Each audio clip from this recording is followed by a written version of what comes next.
It is from Nefer. She sure dialed up the charm, huh? Sounds like the payout could be huge, though. Let's head to the Curatorium and check it out!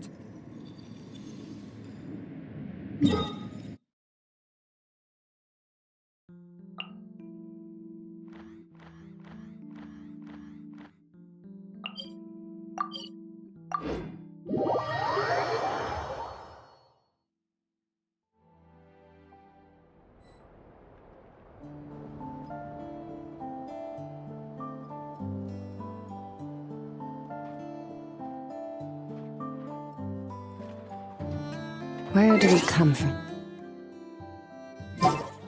And where are we going?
The breeze is restless today.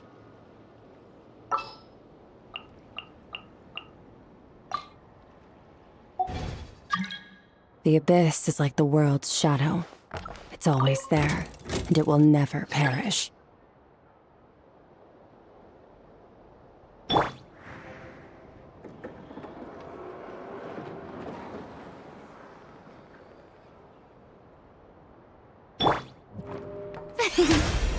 May I present?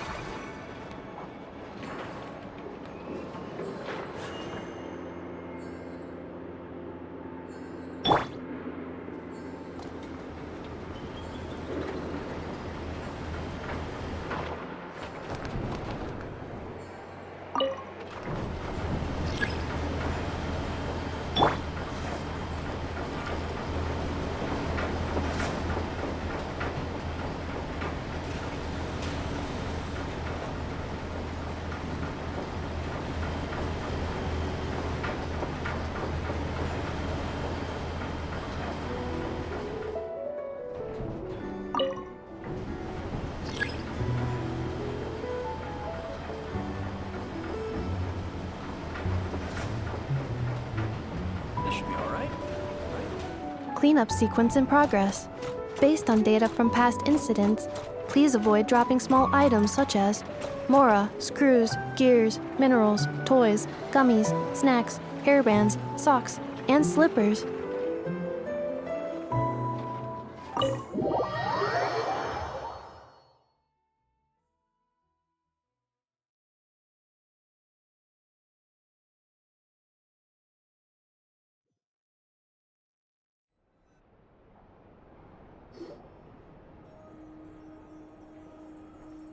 Hello? Anyone here? Ah, you got here even earlier than I expected. That should give us just enough time to go over some details before the opening ceremony.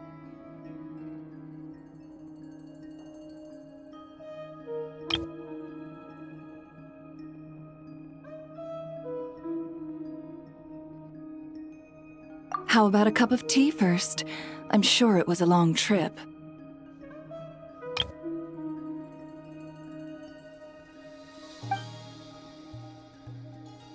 Now tell me, traveler in Paimon, have you heard of the Nod Cry Trade Expo?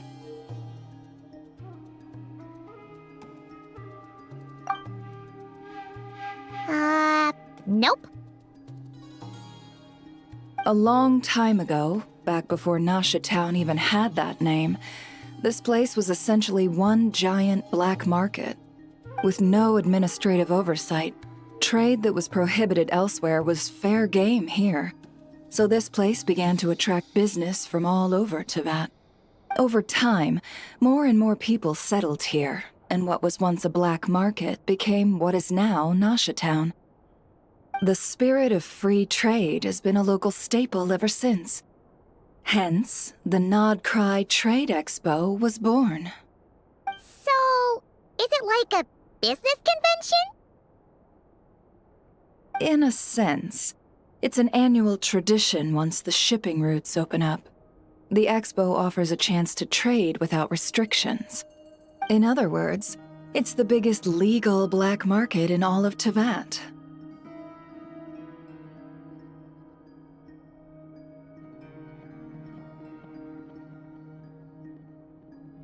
Yes, the Voynich Guild is organizing the event, and that comes with a lot of responsibilities. Normally, I would let Yehoda handle most of the work, but this year, it might prove too much for her to manage on her own. Something tells me we'll have a lot of big names in attendance this time. Working with VIP clients takes someone with the right experience and connections.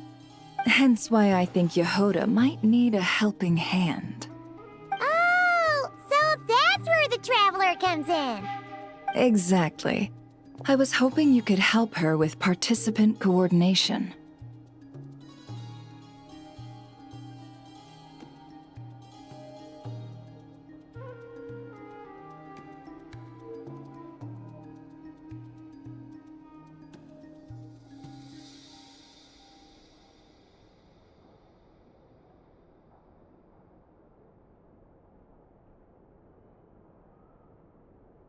I don't know if I'd put it quite like that. I'm just interested in playing to people's strengths. In addition, I think you'll find the compensation to be quite to your satisfaction. So, are you in?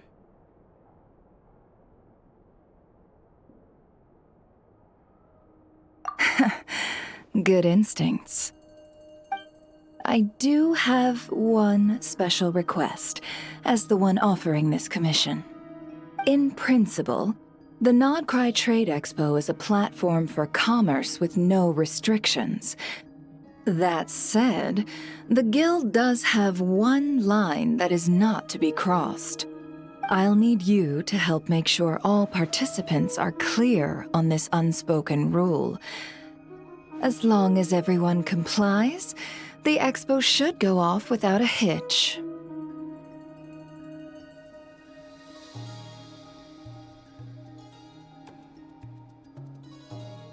No violence at the expo.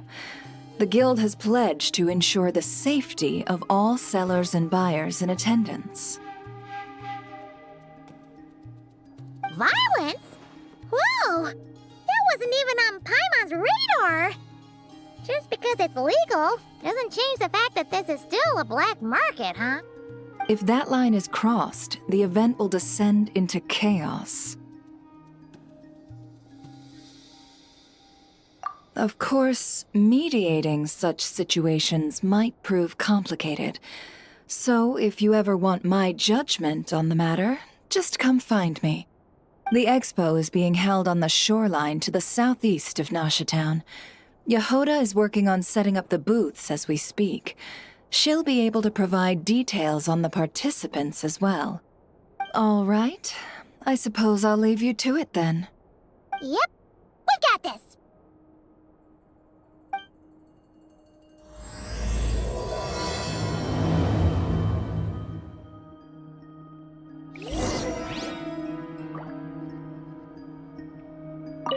If you find yourself in a tricky situation, just come find me.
Nefer said the expo should be.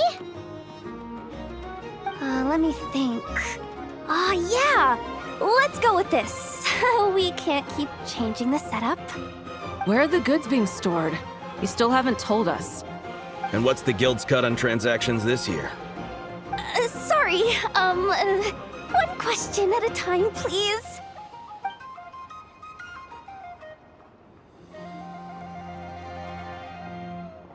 Oh, I should have just stuck to cat wrangling. Hey, Yehuda! Traveler! Paimon! Sorry. I've got kind of a line here. Don't worry. We're not here to pile more work on you.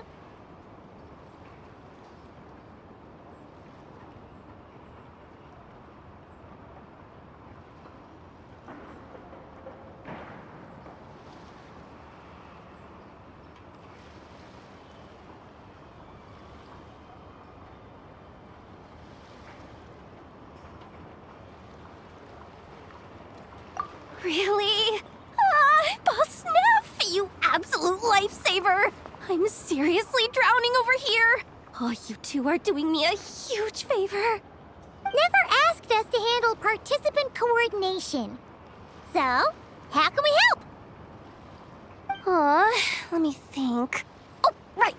There are still 3 participants that haven't checked in. At least I think it was 3. Ugh, come on, Yehuda. Get a grip. I'm not forgetting anything. Am I?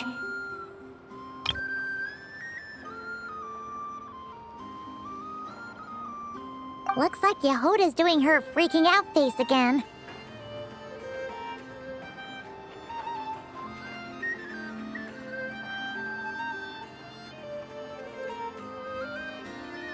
Sorry.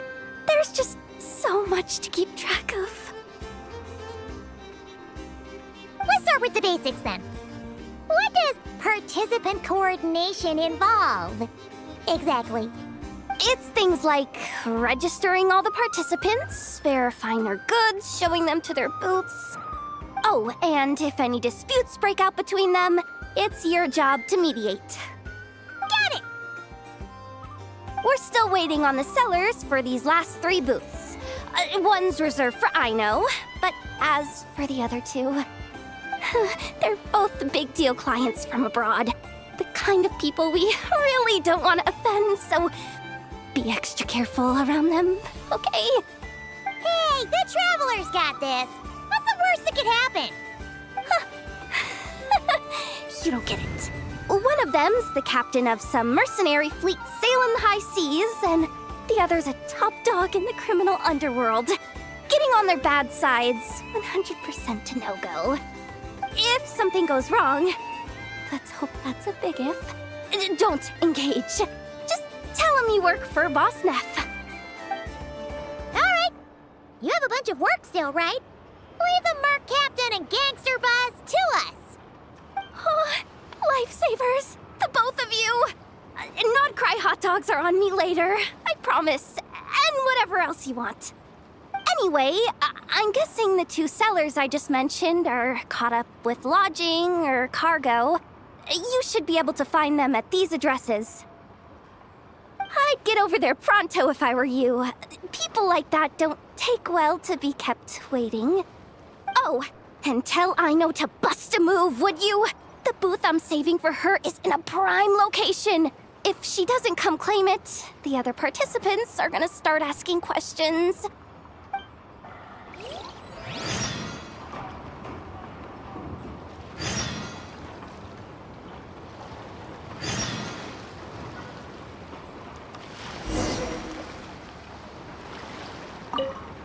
One at a time.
Flagship.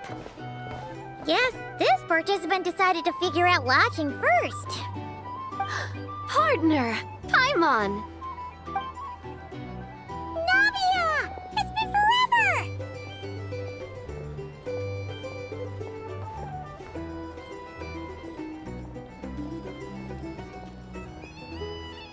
You got that right.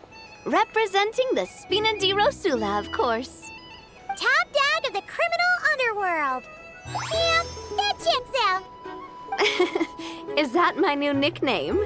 I'm not opposed. It's kind of snazzy. It's great that we found you. We're working a commission to help with participant registration right now. You know, goods verification, stuff like that. Oh, I see. Well, in that case, take a seat. I ordered a whole bunch of food. Clarand and Chevreuse went to unpack some things, but should be back in a sec. Oh, speak of the devil. Talking about us? Clarand! Chevreuse! You're here too! Nodcry is a chaotic and dangerous place. Considering the Spina's importance to Fontaine, the last thing we need is for something to happen to its president. I do find it nice to travel with friends, but come on. Look who you're talking to. What's the worst that could happen? With that nonchalant attitude, it's anybody's guess. Fair enough. Guess you can mark down our champion duelist here as my bodyguard.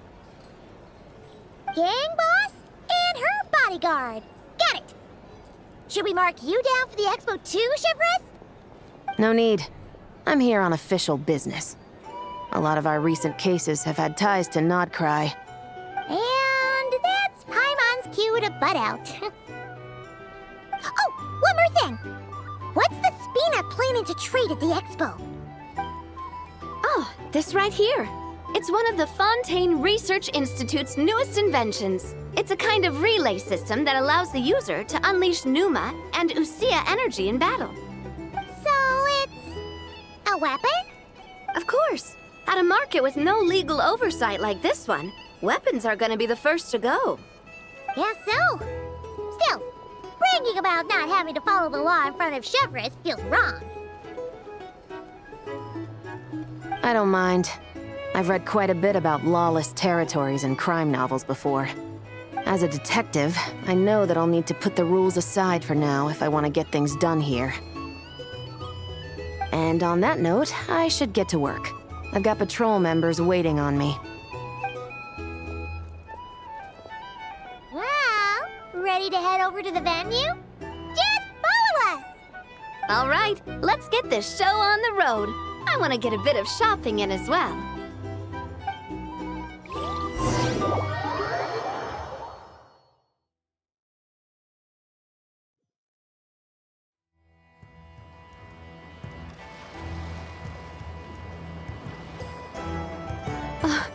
Wow, it's even bigger than I expected. I'm hoping more people will show up, though. It'll get busier once things kick off. Still, looks like Yehoda needs a lot of help. Well, Clarand and I are all set up for now. Be sure to stop by our booth when you get a chance.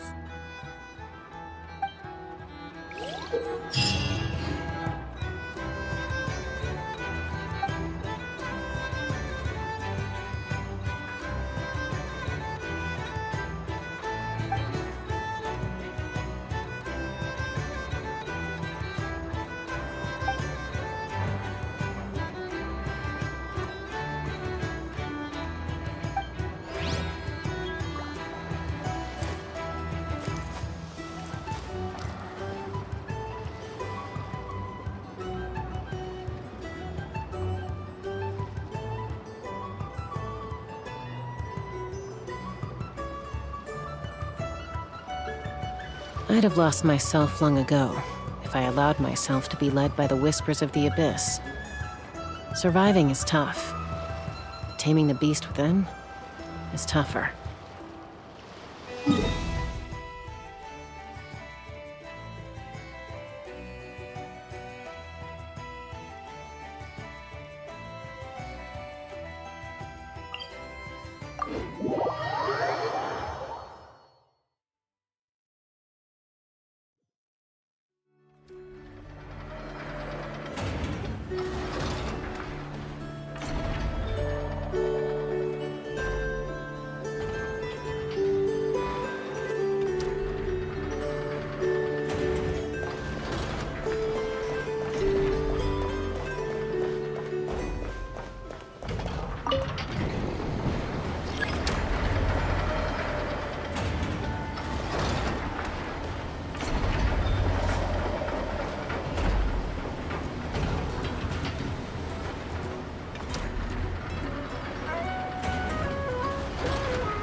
you two? Traveler, Paimon, hello. We're helping out Nefer with some expo stuff, and we heard the Krumkake craft shop is taking part. Correct. Aino is just doing a final round of debugging on her thwack and smack defense bots. Oh! Is that her submission for the expo? Yes. Moles and other small creatures often steal from the craft shop, so Aino designed a defense bot based off of them to protect this place. Upon further testing, these bots turned out to be highly effective, so she decided to perform some upgrades and bring them to the expo. Wait! So Aino is actually gonna trade one of her bots? Not exactly. With the exception of a few special orders, Aino rarely sells her finished products. What she's trading at the expo is the blueprint, not the finished product. Oh! So, are you guys ready to head over then? Yehoda asked us to speed things along a bit. She's saving a super good spot for you, and she's worried people are gonna start asking questions. I told her I need to finish debugging first. There's no point in rushing or I'll have nothing to trade. Oh! Paimon's never seen Aino this serious before. The craft shop is experiencing a severe shortage of funds. Aino is hoping the expo will improve our financial situation, so she's being extra thorough. Where'd all the money go? Some kind of expensive research? Negative. It's our dessert funds that are lacking. We have had at least 47 cases where excess dessert purchases have led to a shortage of research funds. As such, I decided to split up our research and dessert budgets. Aino is forbidden from dipping into one to transfer to the other. And not too long ago, she cleaned out the entire dessert budget for this month.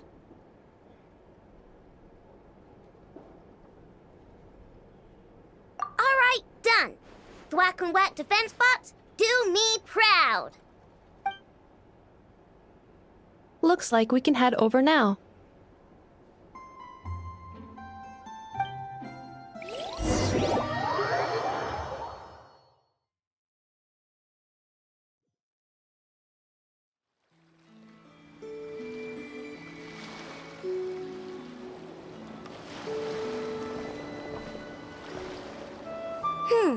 This looks like a good spot for the demo platform.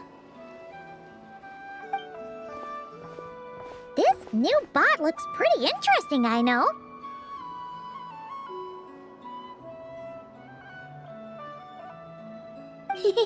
Swing by and try it out whenever you want.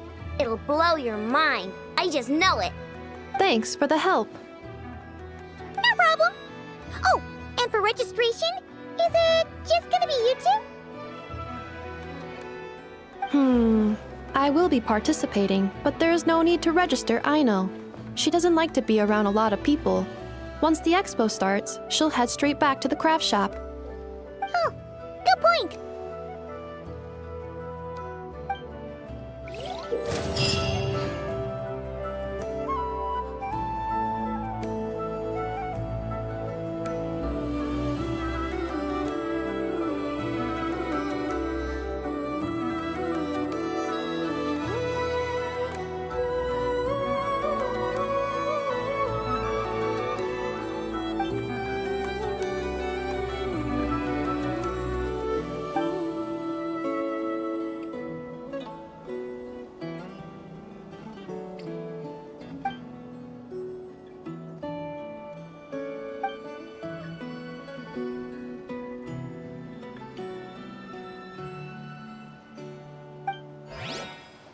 When you lose your way, gaining some altitude can bring some perspective.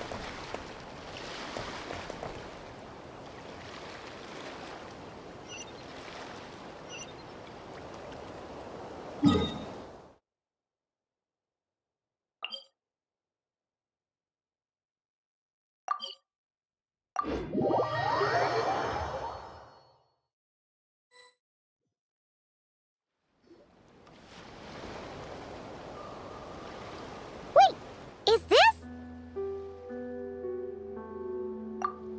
Actually, this is the second ship in our fleet. The Alcor's back home patrolling Guyun Stone Forest. Beetle! The infamous merc captain who sails the high seas! Yeah. We've met, remember? What's with all the pomp and circumstance? It's a long story. Well, no sense standing around. Take a seat, tell me all about it. I'll have my men roll out the welcome mat.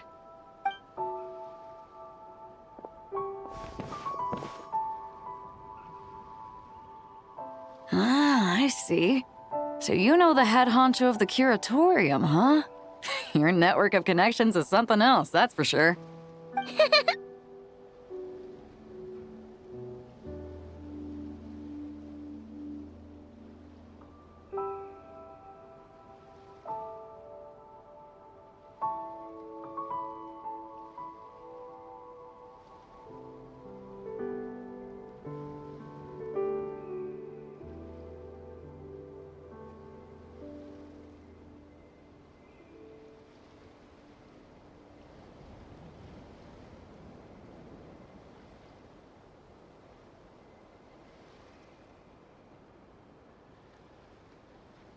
Right.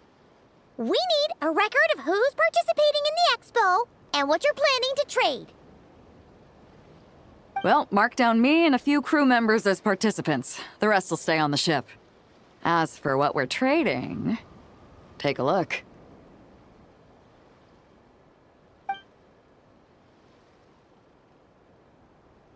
What is it? A while ago, Ningguang revamped the Guizhong Ballista. The beauty you see here is one of her new and improved models.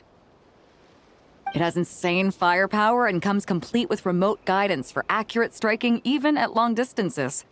I just know people are gonna be fighting to get their hands on it. Are you sure you're allowed to sell stuff like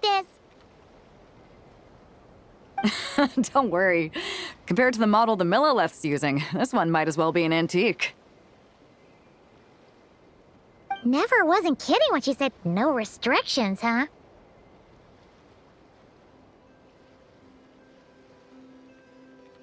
Oh, I'm sure someone will bite. Buyers from all over Teyvat will be in attendance, after all. Yelan? Ah, sorry. I was so busy with the cargo, I forgot to mention that Yelan was aboard. No worries. You here for the expo too, Yelan? No, I'm just here for work. Captain Beidou was kind enough to lend me a ride, so no need to register me with the expo. Anyway, it's been a while, traveler. If you get the chance, be sure to pass along my regards to the head of the Curatorium.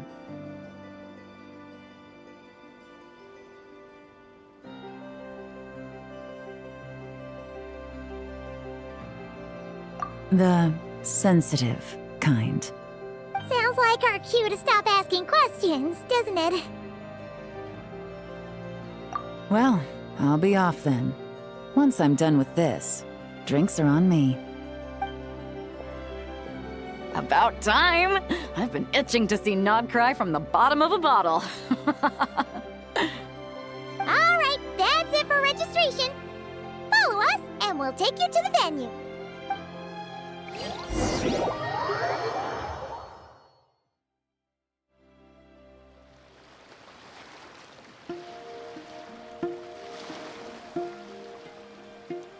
So, this is the place, huh? Not a bad spot. When you've got some time, come help me test the remote guidance on this thing. It's a real thrill, you'll love it.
Just shut up and move along. This spot is mine now.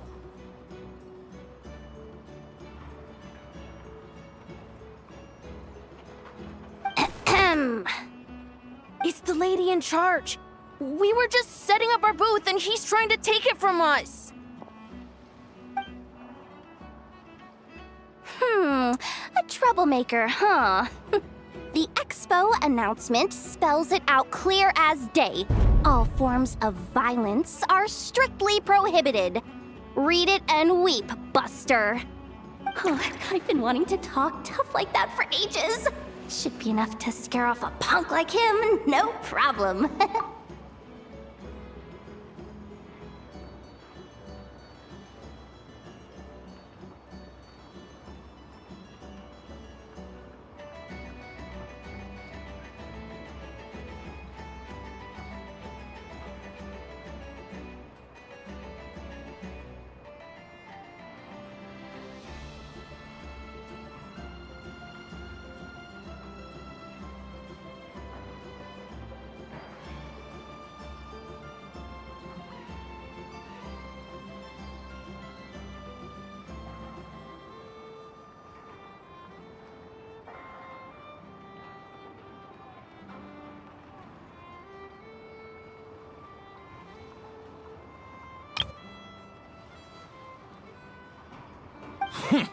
It's not like I wanted to hit anyone.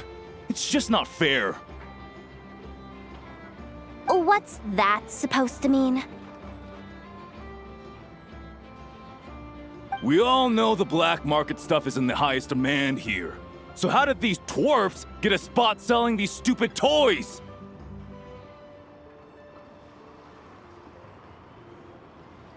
I did some digging, and guess what? Turns out these brats have connections in the Voynich Guild. Obviously, someone pulled a few strings to get them here. But me, I miss one stupid deadline, and that's when the rules start to matter? Give me a break.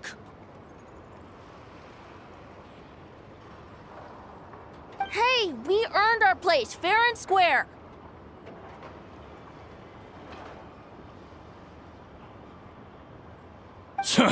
As if.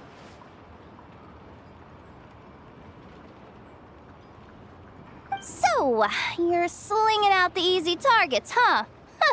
That might work for you on the outside, but not here and not under my watch. These kids earned the right to be here, same as everyone else. Don't believe me? Take it up with the guild. We'll see who comes out on top.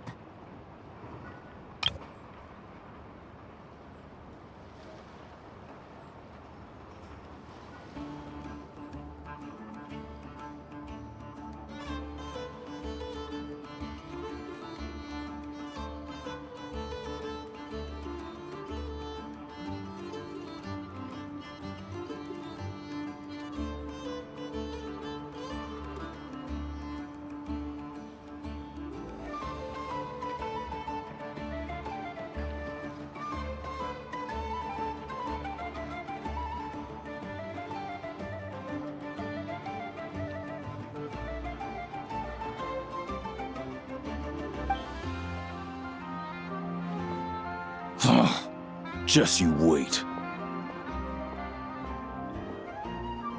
the heck was that? Just some punk looking for a fight. But I scared him off without even lifting a finger.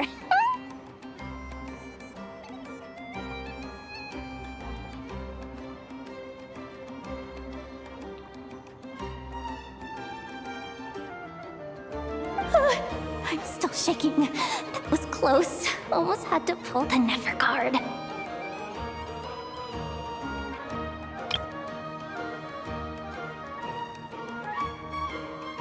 Well, he's lucky he decided to run off, or we'd have helped teach him a lesson.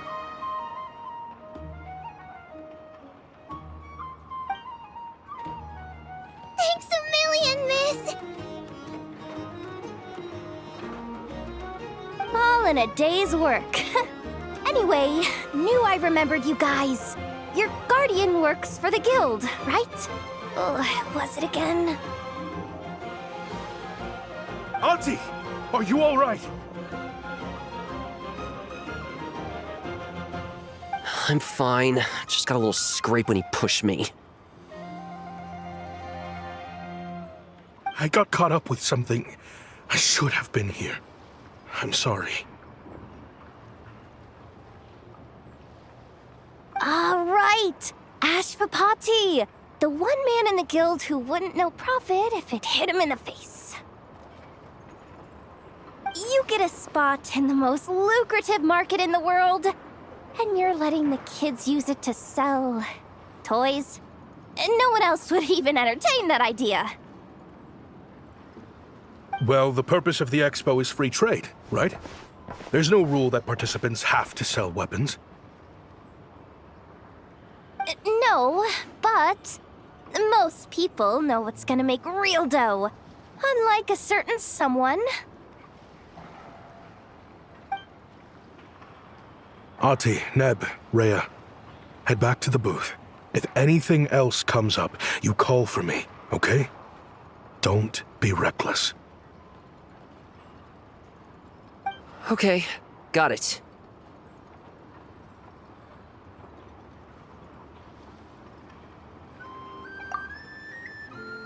Yeah.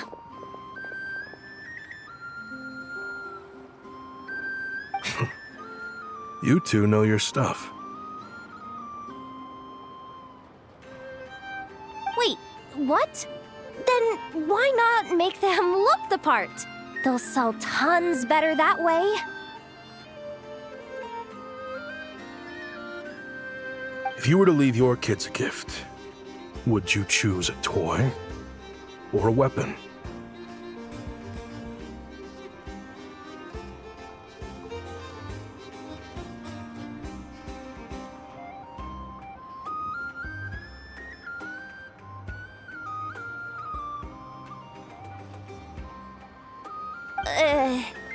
Well...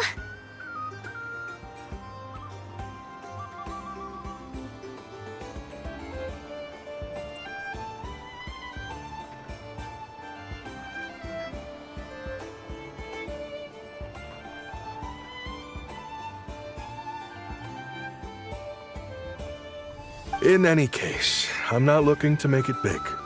I applied for the expo because the kids thought it would be fun. All I care about is them having a good time.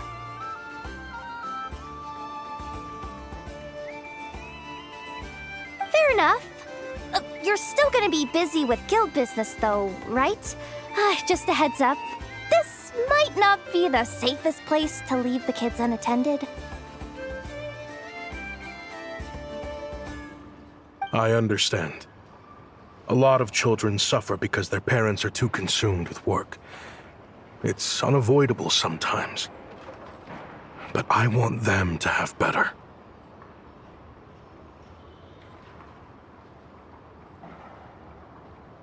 You know what? Don't even sweat it. I'll look out for them.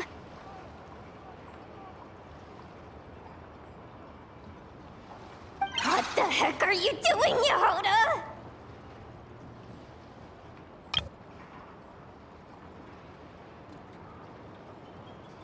Really? That would be amazing. What do you say to Miss Yehoda, you three?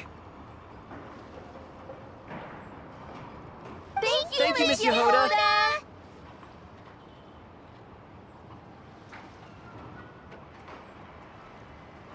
My pleasure.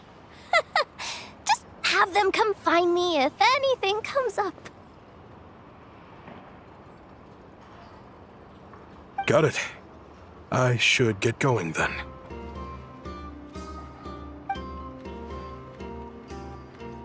Wow. Way to step up, Yehoda. I'm just looking out for some kids. How hard could it be? Then again, I bet I'll be swamped with disputes to settle once this thing gets rolling for real. Relax, we'll help you out. Oh, also, we registered the last 3 participants. So, the expo can start now, right?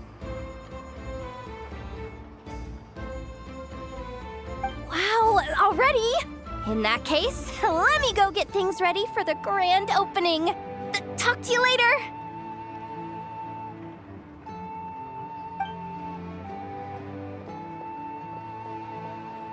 She really does have a lot on her shoulders.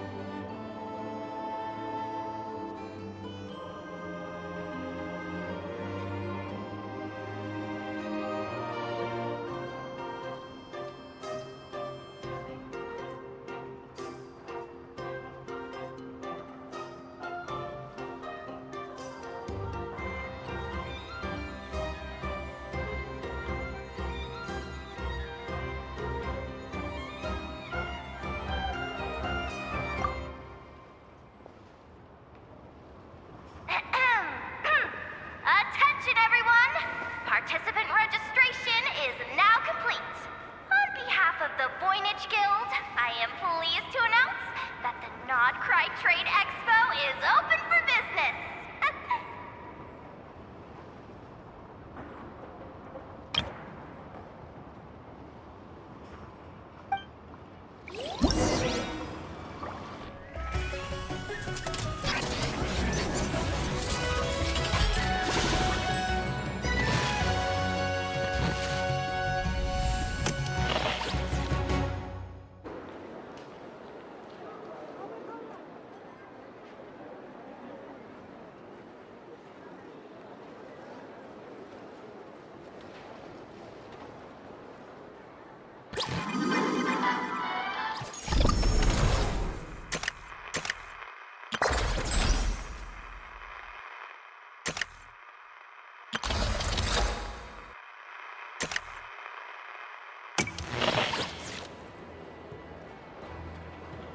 Whoa! There are so many people here now that the expo's officially underway. Should we take a look around? Or maybe check in on our friends first?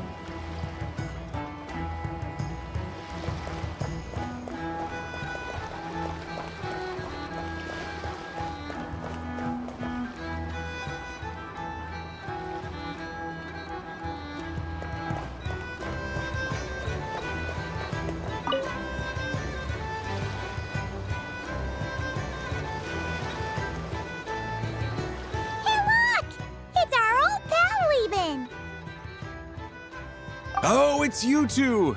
Been a while, hasn't it? Wait, you know this guy too? Okay, I'm slowly starting to get why Boss Neff asked you to help me out. Ah, you must be the expo manager. Was there something you needed from me? Nope, just checking in. You're just selling a few ordinary items, is that right? Mm-hmm, that's right. Okay. I mean, we've got people selling toys this year, so why not? You seem confused. In the right environment, ordinary items don't have to fetch an ordinary price, you know? I'm sure I'll meet someone at this trade expo who recognizes their hidden value. Cool.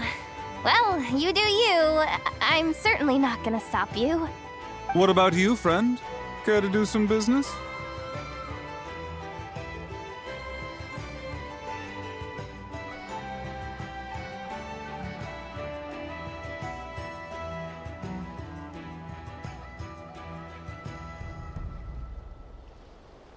Well, to be honest, I spent most of the ones in my inventory to purchase this batch of goods. The ones you see here are just for decoration.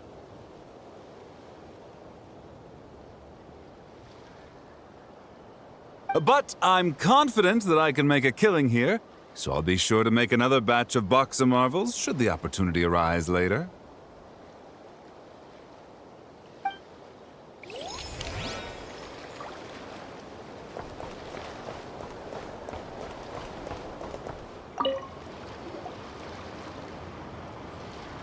Wait, that's a familiar face. Isn't that Viswava? Why, if it isn't the Traveler. Knew there'd be some big names here. Let's get the official business over with first. Unfortunately, you're the first seller at the expo to receive a complaint. we've received word that the muskets you're selling are a few shots away from turning into scrap. Well, yeah. It's written here plain as day.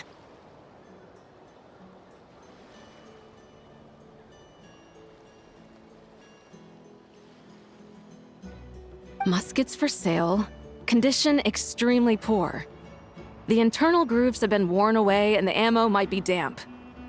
Best practice is to pray that it doesn't explode before each use.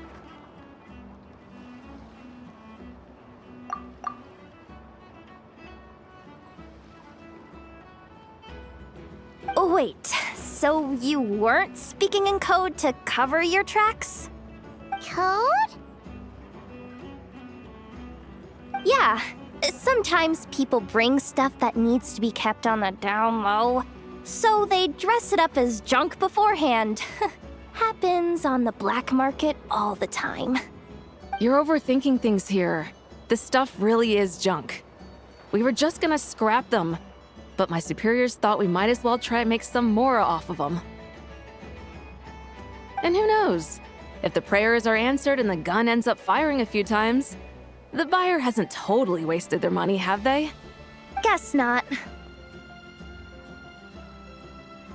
I mean, a weapon on the brink of ruin that's still capable of considerable firepower. Doesn't that just scream black market to you?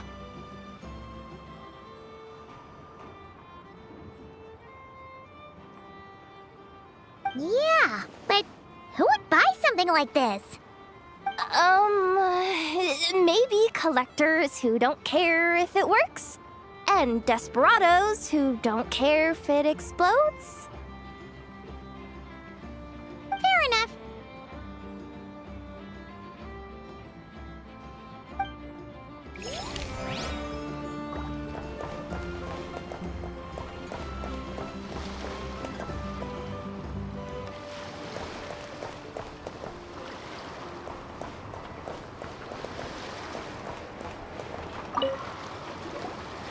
Uh-oh. It's Lord Songima Bay! Oh, I wonder what we're in for this time.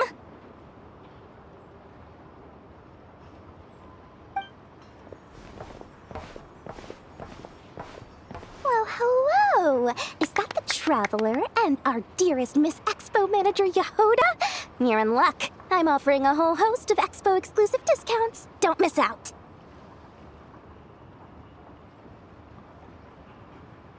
Paimon's not remotely surprised to see Dory here. This event's practically made for her.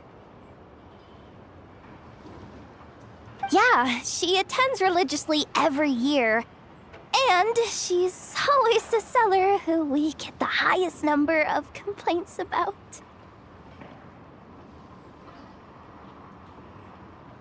Complaints? Every single mora I make from this expo is 100% legitimate. I've never broken the rules, and my prices are entirely fair. If people regret their purchases and want to grumble about it behind my back, that's not my problem.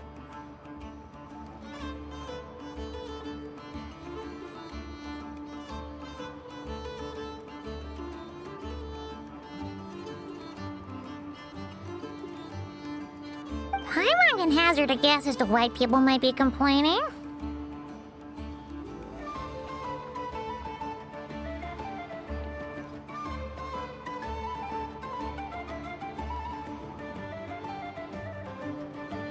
I know. And every dispute ends in your favor after you've peppered the buyer with 1,000,001 reasons why you're not in the wrong. It's just...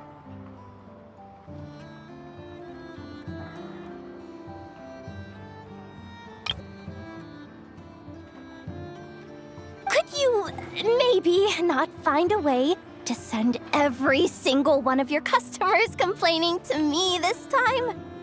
I'm begging you, Lord Songema Bay, for me, please.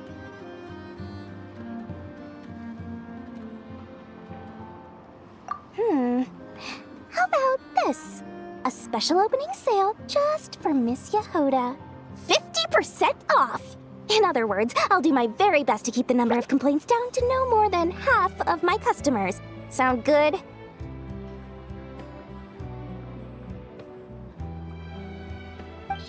what a bargain.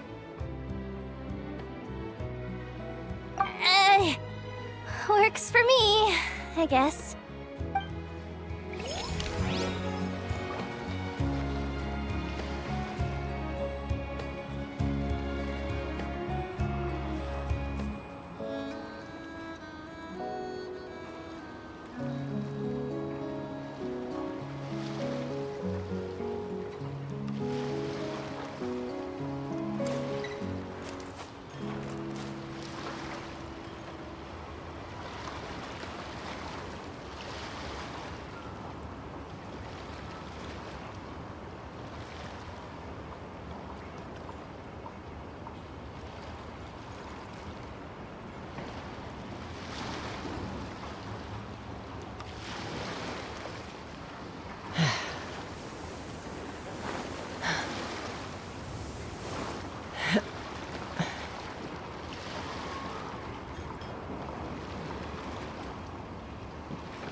It's her! The boss of the Spina di Rosula! Huh?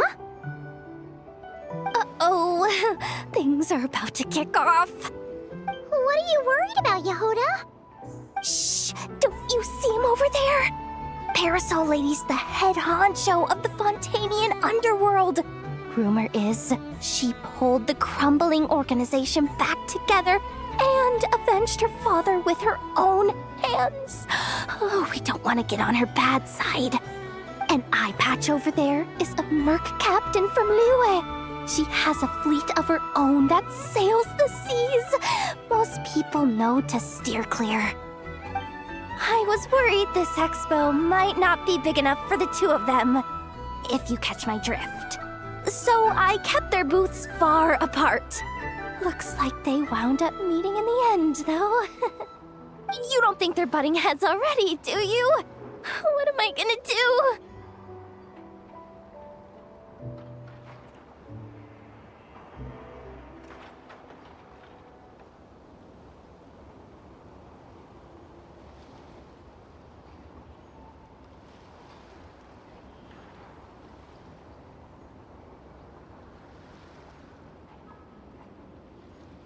Hey guys! What's up? Oh, hey there, partner in Paimon. Partner? Can't go far in my line of work without hearing about the president of the Spina di Rosula or the champion duelist of the court of Fontaine. Thought I'd make some friends since the opportunity's presenting itself. Plus, now that the traveler's arrived, I wonder if these ladies might just agree to coming aboard for a drink. What's the traveler got to do with that? You're too kind, Miss Beto. So, the thing is, over there is a friend of ours. She's managing the expo, and seeing as you're all big shots where you come from, she was worried you might, butt heads. Is that so? Well, I think you can put her at ease. Yeah, and if there's anything we can do to help, just say the word.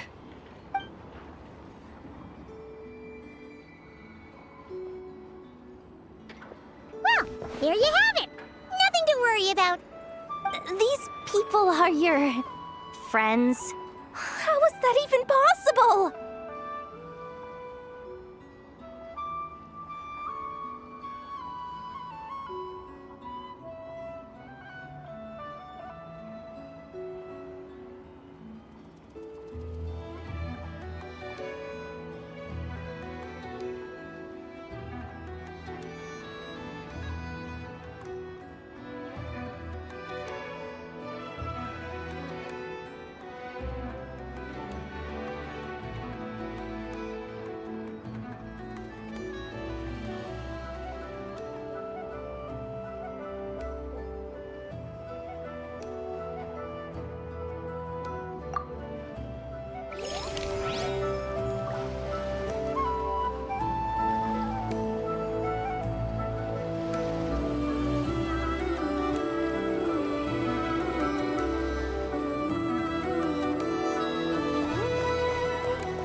Beto, Navia, and Nefer's goods are selling. Let's go check! Excuse me. According to the expo announcement, you are in charge of mediating disputes between participants, correct? Just now, as Aino was about to return to the workshop, she got dragged into a conversation with some individuals who appear to have unofficial ties to the expo. My database does not have relevant information on how to address the situation, so I came to you for help. Unofficial ties, huh? Sounds a little shady. Come with me.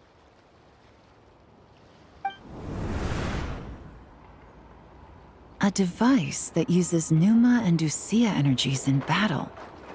With that kind of tech, a bandit group could rob a caravan without even showing their faces. And what about this thing? Remote guidance? Precision bombing at long distance? If a group of thugs got their hands on it, their enemies might as well surrender on the spot. The Fontaine Research Institute made the right call going through the Spina di Rosula rather than selling it themselves. The same is true for the Ministry of Civil Affairs, I'm sure. A merc captain who spends most of her time at sea is far less conspicuous. Huh? What about this girl? She seems to be trading in military-grade weapons as well. The Clink Clank Krumkake craft shop does take on a lot of orders for dangerous creations. But I think in this case... I'm overthinking it? I think so. Elon? Chevrolet? What are you doing here? Traveler? Paimon? How did you find this place? Although this location is indeed rather secluded, Aino has equipped me with a special sensor module. With it, I was able to detect that you had pulled her aside for questioning. The rumors are true then. She's quite the little engineer. Can you tell me what this is about already? Apologies, but it's a matter of utmost importance, so I had to be sure. After our conversation, however, I can confirm that Aino is not involved in this case. Traveler, could you help us clear up this misunderstanding? Understood.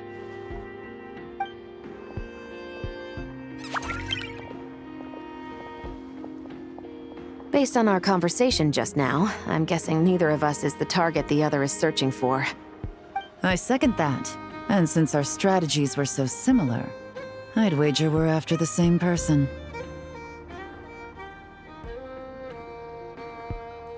Yeah, Paimon thought so too.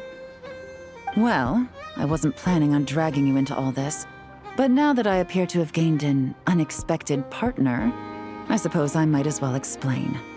I trust you, Traveler, and Miss Chevrolet seems to do the same. With you here, I'm hoping we can avoid further misunderstandings. Agreed.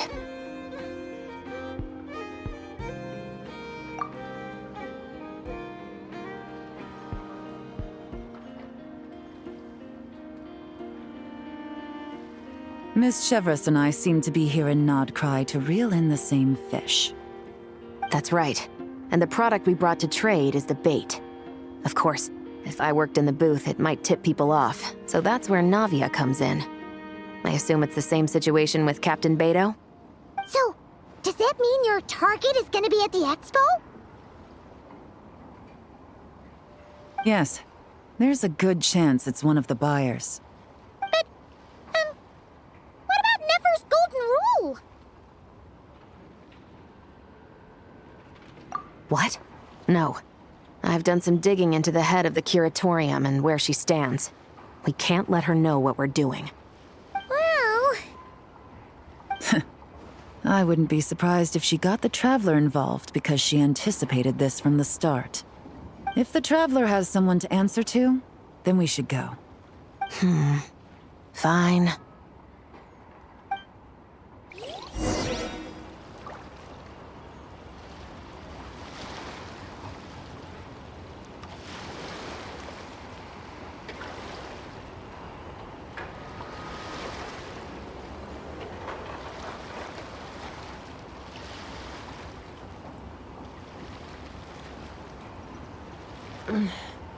I'm a little out of practice these days. Any conflicts around? I'm in the mood for some peacemaking.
Nefer! You here? Turns out, we actually do need your help with something. Ah, Miss Yelan from Liyue and Miss Chevreuse from Fontaine. It's quite the honor.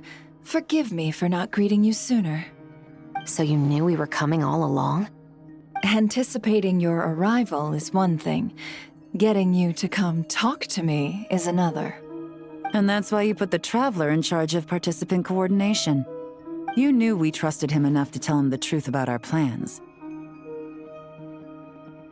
And you also knew that, out of respect for your arrangement, the first thing he would do is bring us here. How else could I have gotten us all to the negotiating table? Forgive me for not cluing you in, Traveler. I had a feeling things could get complicated, so caution was vital. Rest assured, you will still be compensated as promised. So, can someone explain what's going on here? Yes. Might as well get it out in the open, ladies. You two were going to exchange intel sooner or later, correct? No better time than the present. Recently, the bandits at our border have become more aggressive. We don't know how, but they seem to have gotten their hands on some kind of weapon, which has made them a lot more dangerous. The caravan transports have been helpless against their attacks. We're facing a similar situation in Fontaine. Conflicts between gangs have been escalating, with civilians getting caught in the crossfire. Our investigation indicates that someone has been supplying the gangs with some unusually powerful weaponry. Even with the Spina's help, we've been struggling to curb the fighting. In which case, I think we can confirm that we're facing arms dealers operating on an international scale. Yes, and their cover has been ironclad.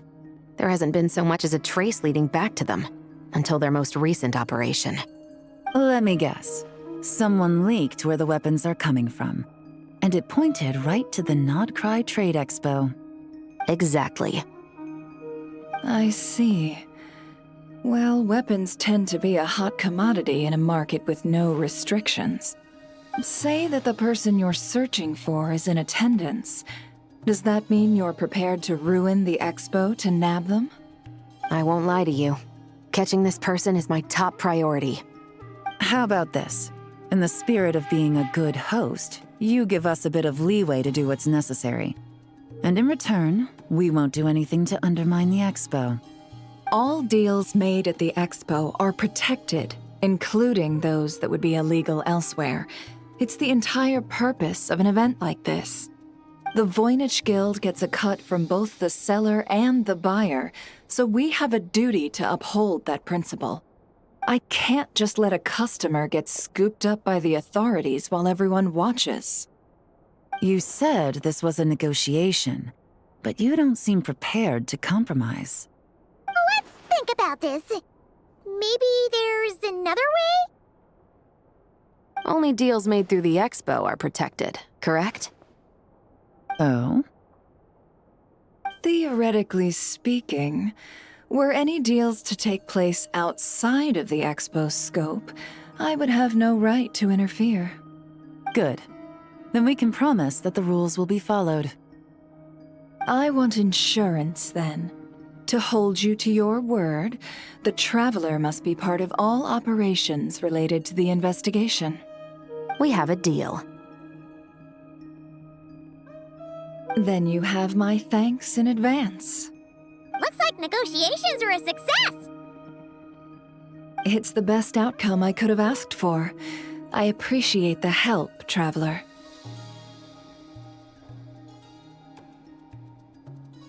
In that case, do me one more favor, would you? When this is all over, I want to hear the real story behind everything that goes down.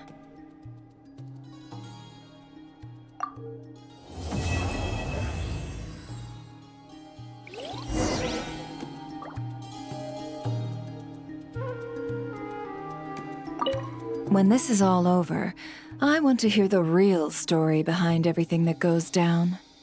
Looks like we'll be working together quite closely. The pleasure is all mine, of course. This whole negotiation really feels like something out of a light novel.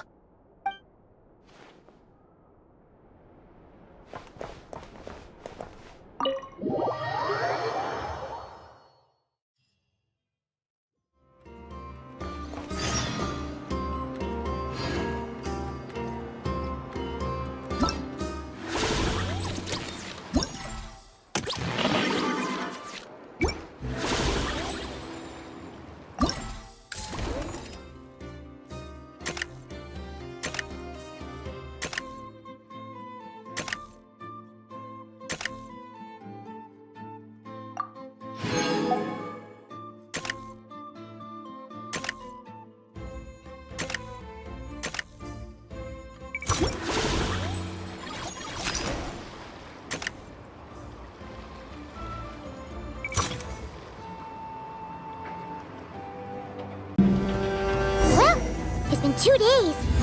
Wonder how the investigation's going. Let's go check in with Yelan and Shepras.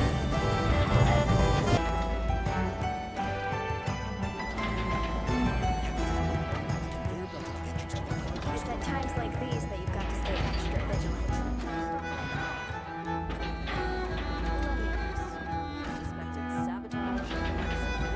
When you lose your way, gaining some altitude can bring some perspective.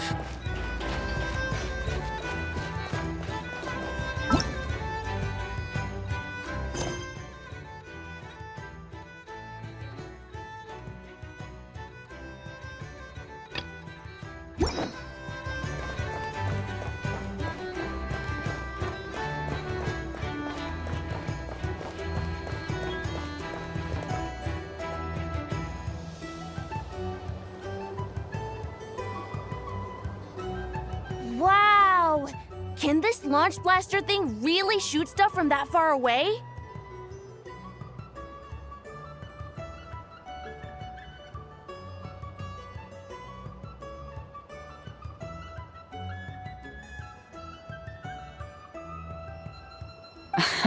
It does launch and blast things, but it's actually called a ballista.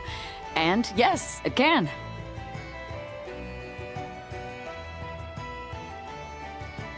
But how does it stay on target?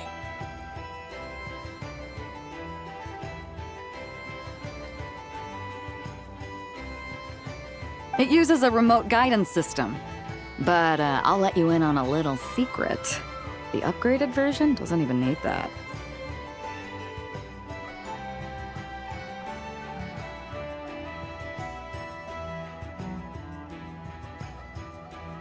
Can I give it a try?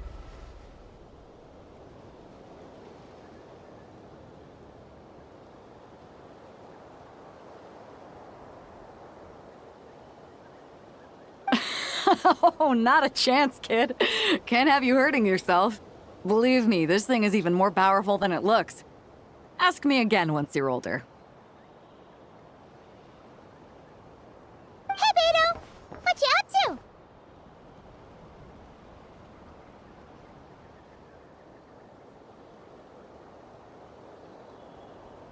Oh, it's you two! I was just introducing our product to these discerning young customers.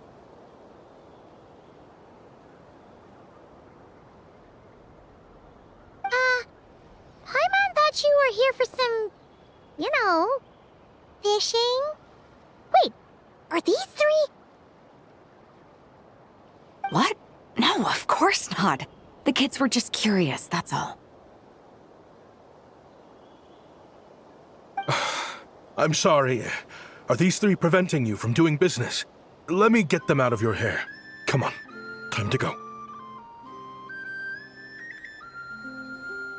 Oh, do we have to?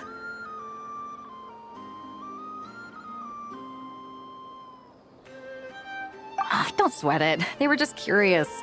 I'm happy to tell them more about it. No, we've taken up enough of your time already.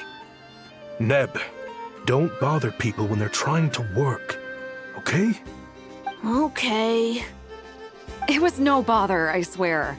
In fact, once the expo is over, come find me on my ship, and I'll let you see the ballista in action. How does that sound? How much would it cost?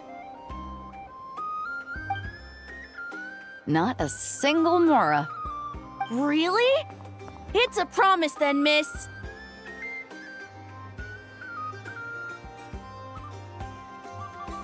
Your vessel. It's a battleship, isn't it? Are you sure you should be bringing children on board? Why not? Whenever we're docked back in Liyue to pick up supplies, I always let the kids around the harbor come aboard to play, and boy, do they love it. If a kid from Liyue can do it, why not a kid from Sumeru? A battleship may as well be a giant playground to them. Is that so? I've heard that people in Liyue also turn gunpowder into explosive firecrackers and give them to children as toys. Perhaps only the kids back in your home country are lucky enough to look at a giant battleship and see a playground. If you're worried about safety, I can... No, I suppose I'm just envious. That's all. I'll be sure to bring them over if we get the chance. Seems like he really cares about those kids, huh? Anyway, what did you want to talk about? Oh, just wanted to ask how it's going with the top secret, fishing. Did you reel in the catch of the day yet? They're circling the hook just fine. Just waiting for a bite. Whoa! Where did you come from? Shh.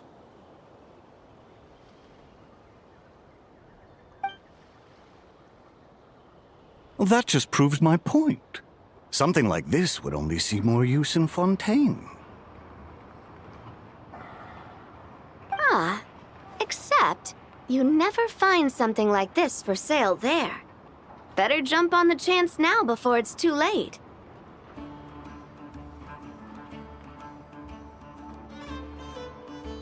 Excuse me?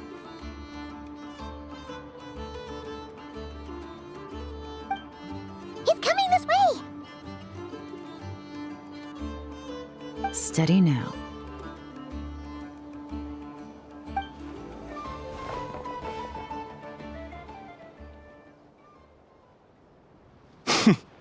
That's mighty expensive.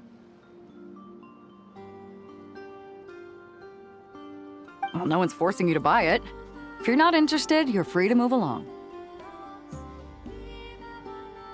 What? Come on, there's no rule saying we can't haggle. The Voynich Guild gets a cut of whatever I sell. Obviously, that's factored into the price. Don't like it? Take it up with them.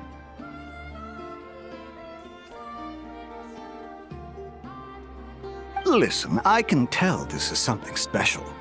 If you're willing to go a bit lower, I'm prepared to cut a huge deal. I know it's something special, so I plan on getting paid what it's worth.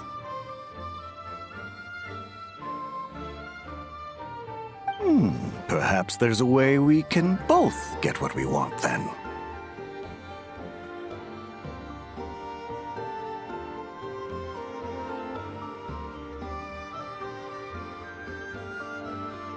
What are you implying? Well, Nod Cry's a big place. Surely this expo isn't the only place we can cut a deal. Oh? What would you say to working this out someplace else? Somewhere the guild can't get a cut? That means no guild protection either. What will I do if you run off without paying? Considering the giant sword you've got handy, if anyone's getting robbed, it'd be me, don't you think? Point is, we're both going out on a limb here. But the reward's worth the risk. Fine. Name a place. As a registered participant, though, I'm too close to the guild. If we don't want them catching on, I'll need to send a proxy. Smart thinking. Let's meet here, then.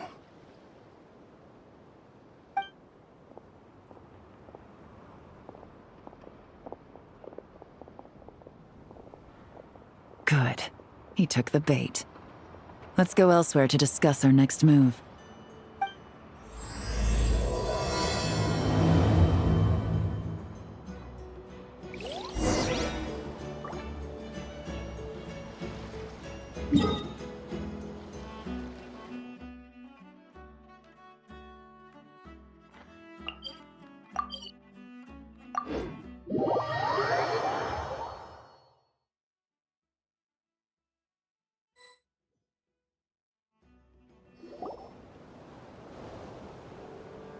Captain Beto's hook was what got him in the end, huh? Oh, I didn't get a chance to show off how convincing I can be. This isn't tabletop fruit, Navia. In real life, persuasion takes a lot more than a dice roll. I brought a product tailor-made for Fontaine because I thought the group's activities were limited to that area. Turns out, we're dealing with an international crime ring. So I suppose it makes sense that Captain Beto's bait was more enticing. It's a good thing we teamed up. We wouldn't have gotten far without your intel either. Gotta ask, though, how did you know these guys would be so quick to abandon the expo? I read their file. Nothing's off the table for them when profit's on the line. When it comes down to it, they'd see the protection the expo provides as just more red tape. Something to work around rather than with. Just like the law. So, we meet up with this guy, catch him, and problem solved, right? No. The person we're meeting is just an underling sent to scout the situation. We're after the leader of the whole ring. And after observing the situation over the past 2 days, it's clear they have undercover agents waiting in the wings. If something happens to our point of contact, those agents will scatter to spread word of what happened, and whoever is behind this whole thing will know we're onto them. In that case... We have to get the jump on them all at once, and use them to get intel on our real target before he has a chance to react.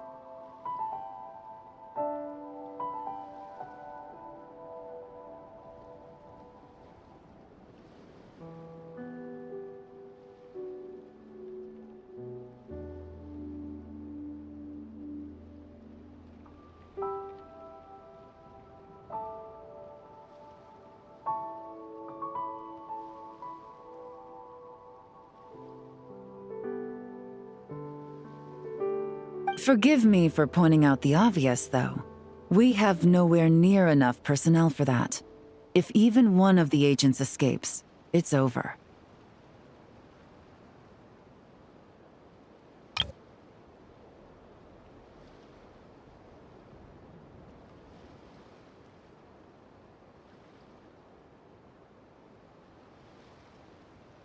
Let me guess. You'd rather follow this deal through to the end to lure out the real culprit? Nice idea, in theory.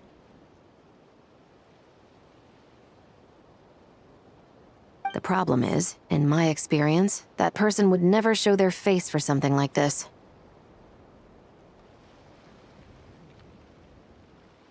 I can work around that, but only as long as the deal goes ahead.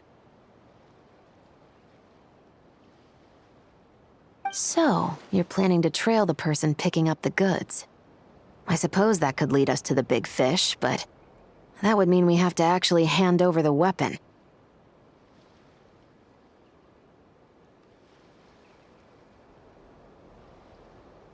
Aren't you worried about putting something that dangerous in the hands of criminals?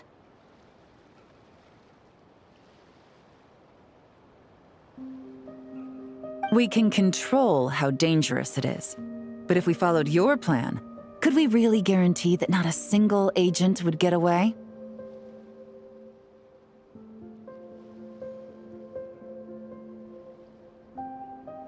You're telling me you really have a way to mitigate the threat of that weapon?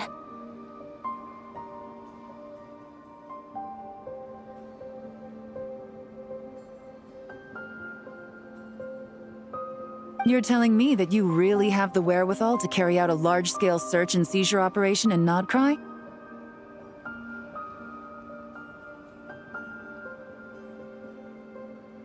Are they having a fight?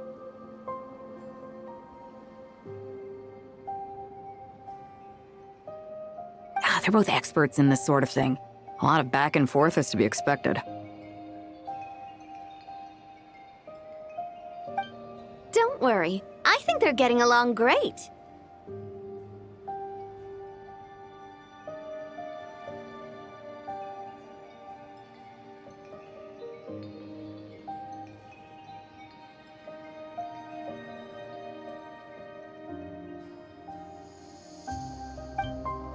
A successful collaboration requires trust and a willingness to make concessions.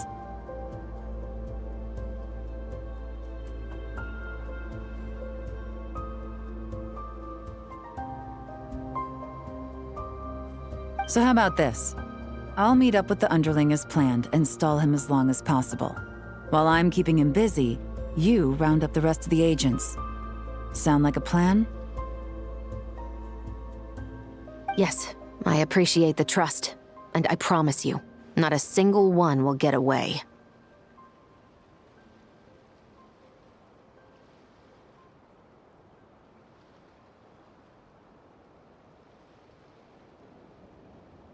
See? Like 2 peas in a pod.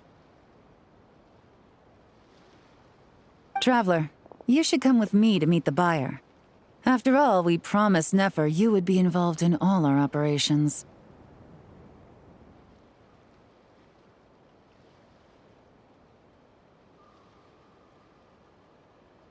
The Traveler is kind of a famous face around these parts, though.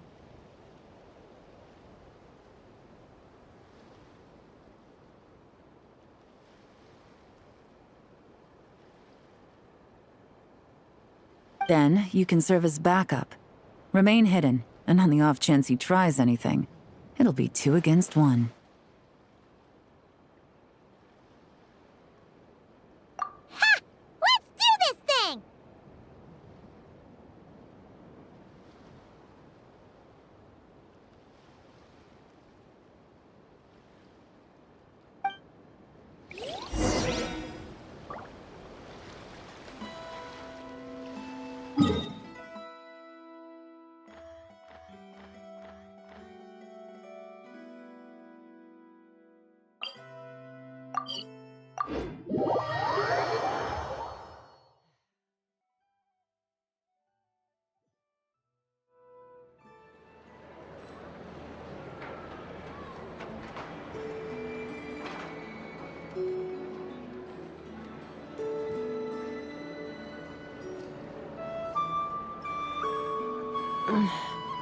I'm a little out of practice these days. Any conflicts around? I'm in the mood for some peacemaking. Promise for adventurers from all walks of life. Wouldn't you agree? better get me some alpacas. Once they've hauled everything over to Snezhnaya.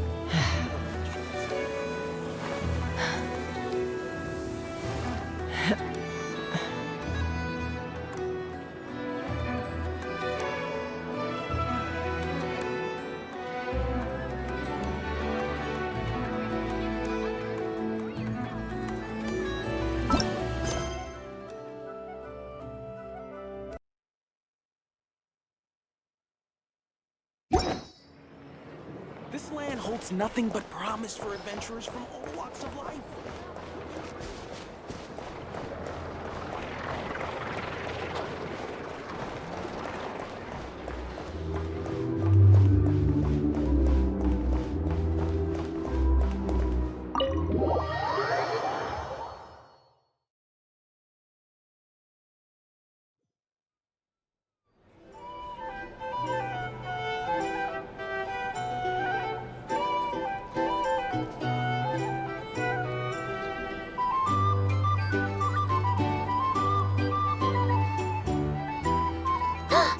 There he is!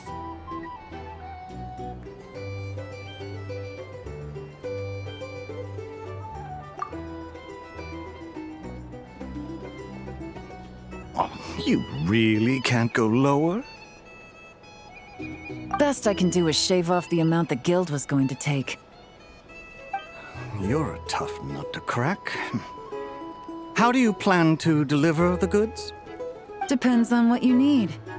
You don't look like you're from around these parts. So I'm guessing you need sea transport? Yes, but there are a lot of eyes on the port.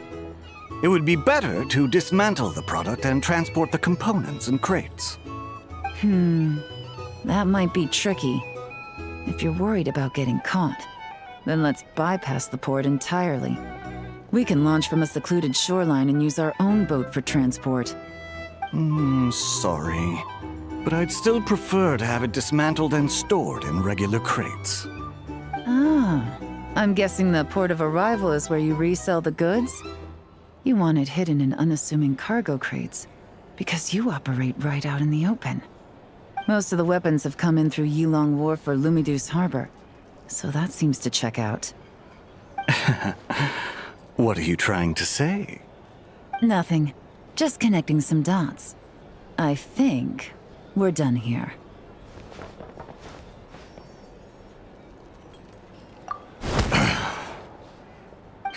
Take that! Out of the way! It's one of the undercover agents! He's making a break for it! The captain of the Special Patrol will take it from here.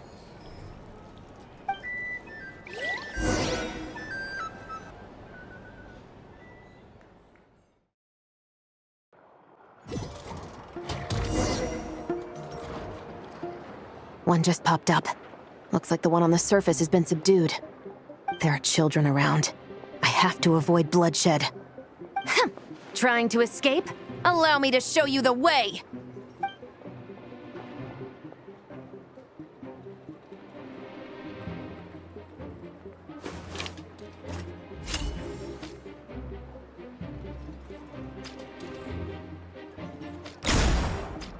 Nope, not this way.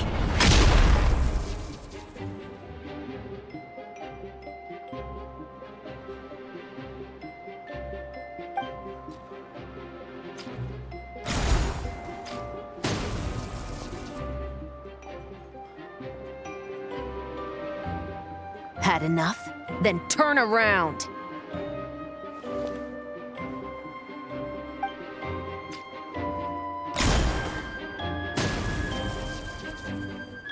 Out of steam yet? 'Cause I can do this all day!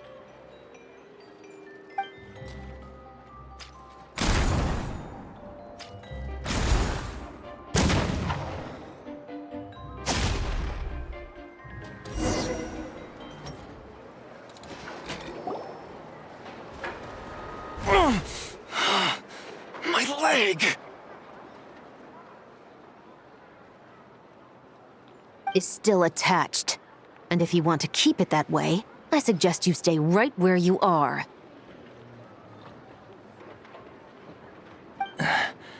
A special patrol uniform. You think bringing me in is enough? Do you even know how many of us there are? If even one gets a... 5 at the port, 10 on the outskirts of Nasha Town, 3 near the plaza. Factoring in you and the buyer, that makes 20. Save the best for last, right? How did you...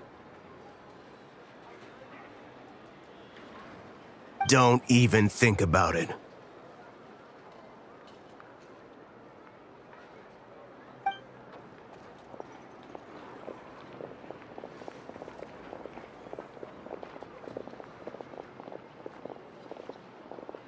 Well done, everyone. We appreciate the assist. The boss sends her thanks.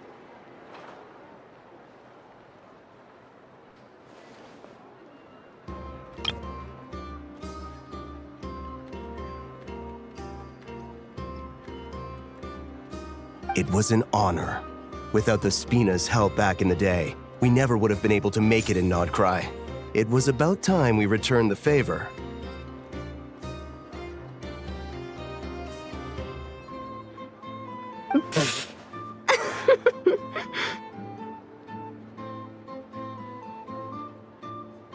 What? I needed to make you seem intimidating to get these local gangs on our side. We've been over this.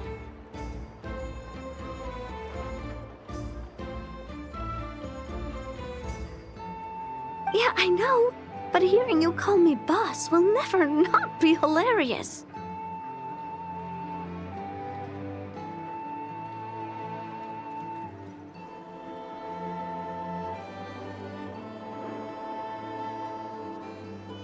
Ugh.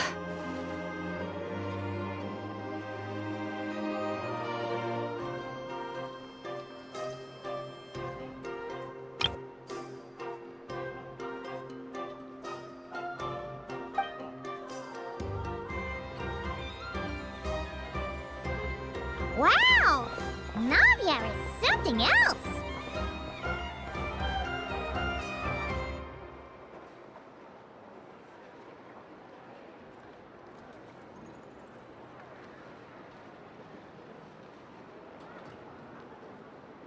Well, that explains your confidence. I had no idea the Spina di Rosula could mobilize these kinds of numbers outside of Fontaine. This Navia has quite a few tricks up her sleeve. No trade expo rules were broken either. Even if Nefer saw it all unfold herself, we still wouldn't need to explain a thing. Except for the guild's broken signboard, I would imagine.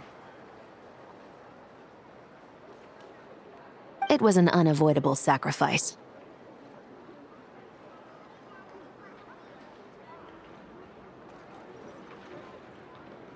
At any rate, I suppose the next step is to get these birds to sing. Should be an easy job.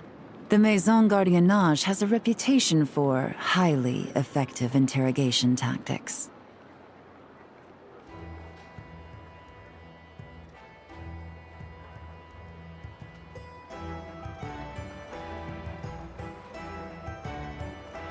And if that doesn't work, I've heard that spies from Liyue have their ways of making people talk as well.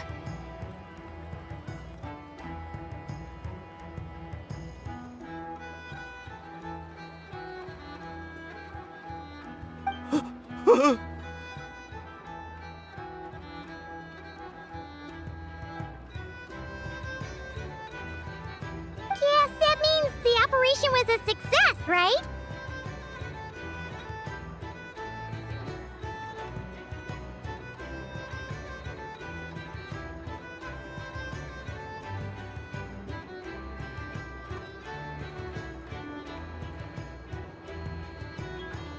So far. Once we get someone to reveal who the mastermind behind all this is, that's when the real work begins.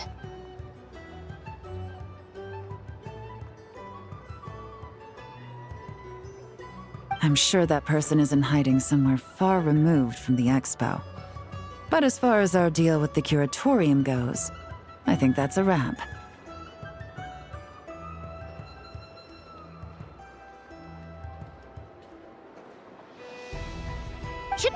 Nefer then? First, we need to figure out what we can learn from these agents. We'll be in touch once we have the information. Then we can head to the Curatorium together.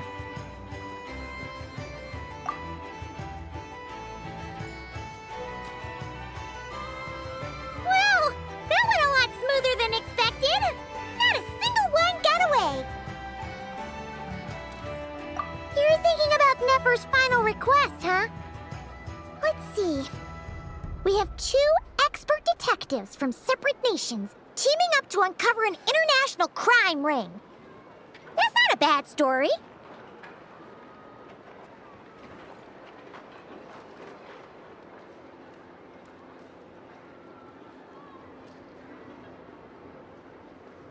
If you feel like it's missing something, maybe Yelan and Chevras will uncover something more interesting during their interrogation.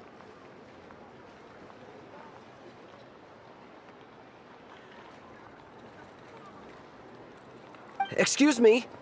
Are you the Traveler? Yehuda needs you back at the expo venue as soon as possible. Oh no! Did something happen? I'm sorry, I don't know the details. All she said was that it's urgent.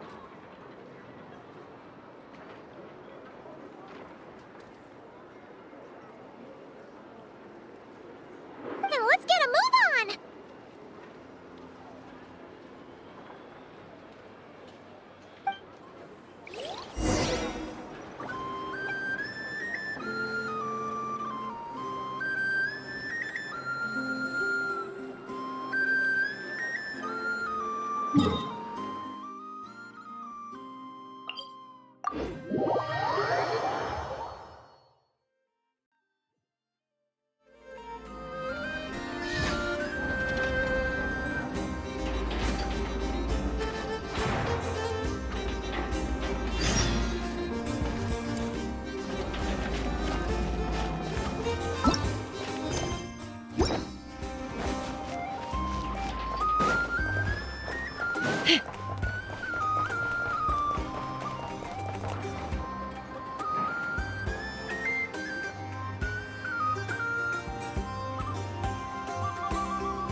Either I throw the guild under the bus, or I get on the bad side of a terrifying merc captain. Oh, could this get any worse?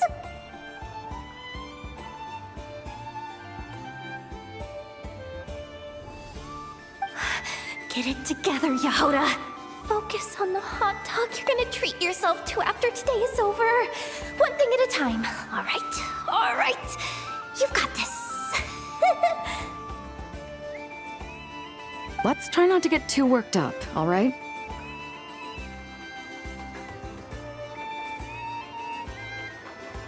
Don't worry, we'll get to the bottom of this. I swear.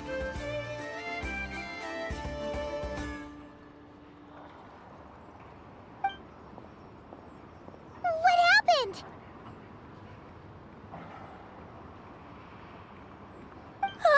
You're here. Please, you've got to help me, Traveler. A theft at the expo is gonna ruin the guild's reputation.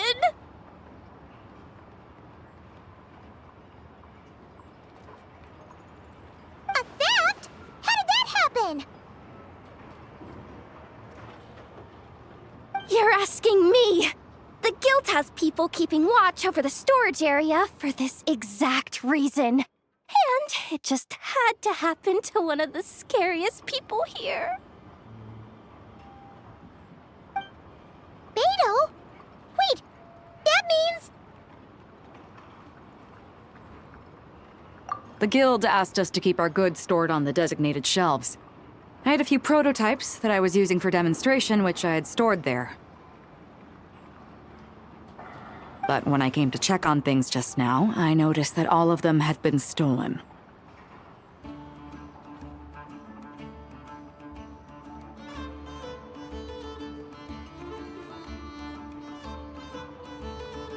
And each ballista is super dangerous.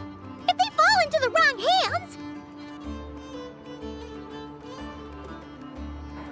Well, all the prototypes have a failsafe designed to prevent unauthorized use, so it could be worse.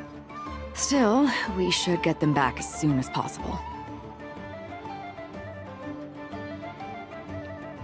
The guild will make sure of that.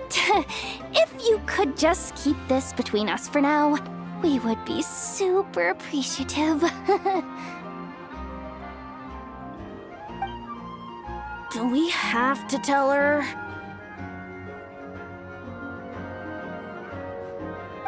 Honesty is the best policy. That's what he taught us.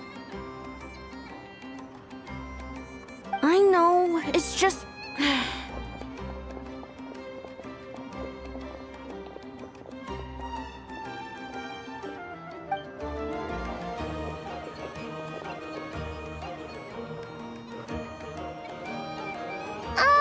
Miss Yehoda.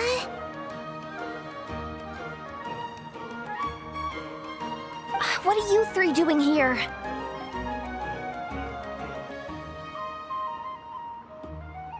There's something you want to tell me, isn't there?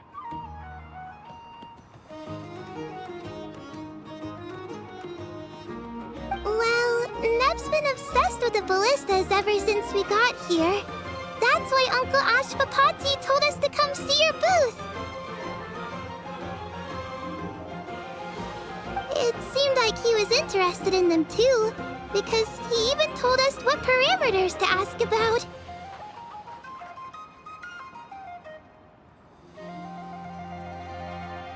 Ever since this morning, we haven't been able to reach him. We wanted to ask Miss Yehoda for help, but then we heard about the ballistas being stolen.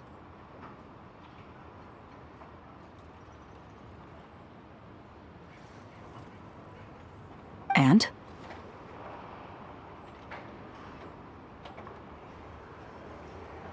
I don't think Uncle Ashpapati would do something like that, but... Ashpapati works for the guild. He has access to the storage warehouse, so he could get inside without the guards getting suspicious. Wait, so now it's an inside job? Oh, jeez! The guild is never gonna recover from this! He made those toys the kids were selling, right? They don't look like much on the outside, but I bet they're hiding some serious tech. If he's a tech guy, those fail-safes I mentioned might not have our backs after all. So, this just went from bad to worse. Oh, uh-oh.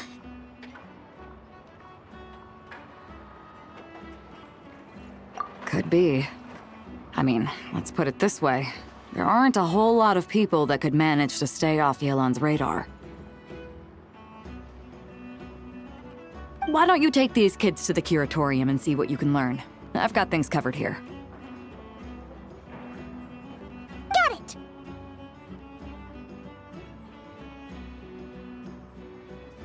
Hold up. We can't hold these kids responsible, though. Right? No, of course not, but... how do we explain this? You want to look out for these kids, don't you?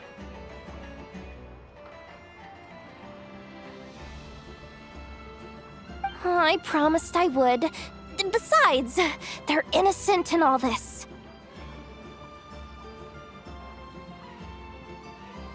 Good, because I'm looking out for them too. That's why I want to find their uncle as soon as possible. No matter what he did or didn't do, it's worse for them if he's missing. I guess we're on the same page then. Take these kids to the Curatorium. I'll update Yelan and tell her to meet you there. Will do!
When you lose your way, gaining some altitude can bring some perspective.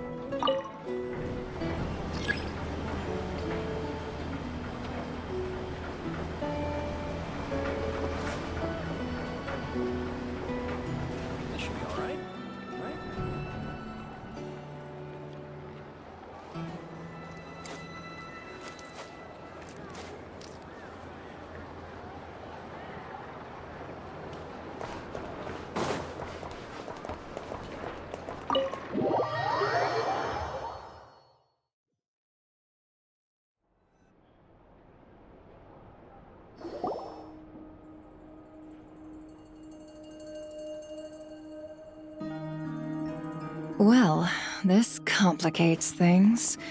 Here I was hoping the trouble would start and end with you two.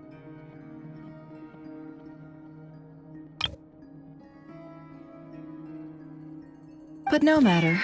This will all make for a very engaging story.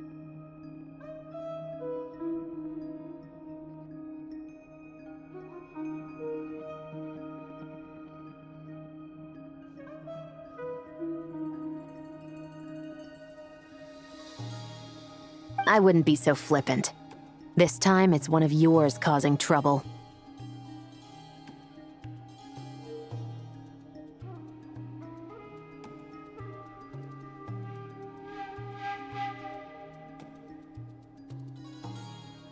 I'm starting to wonder if all those agents we captured were just a distraction, so the real culprit could make their move.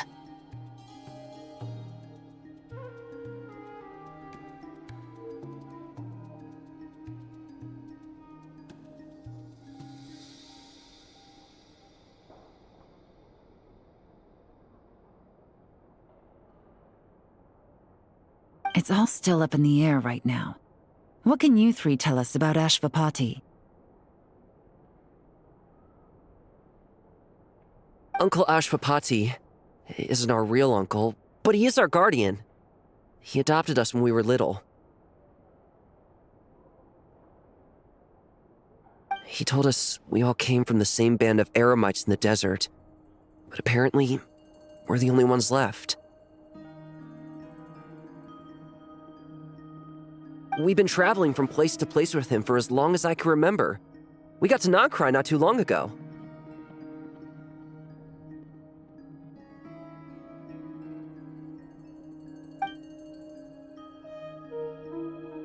Their eyes.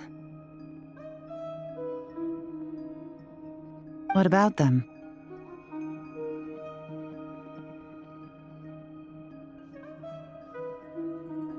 I'm just reminded of something.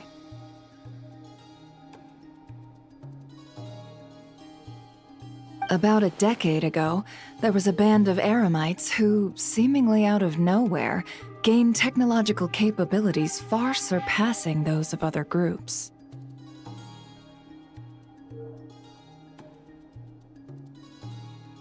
Leveraging that advantage, they built a number of highly advanced weapons and sold them to the highest bidder.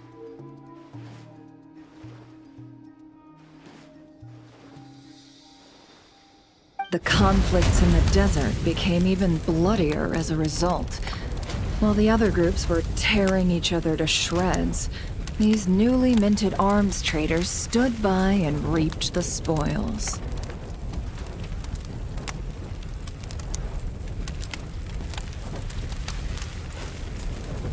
But before long, their own weapons were turned against them. And as the flames of conflict engulfed the desert, the group met their end.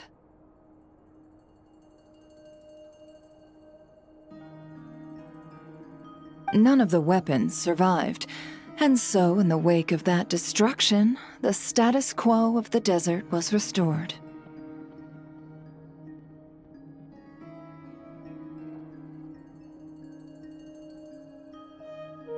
That's terrible.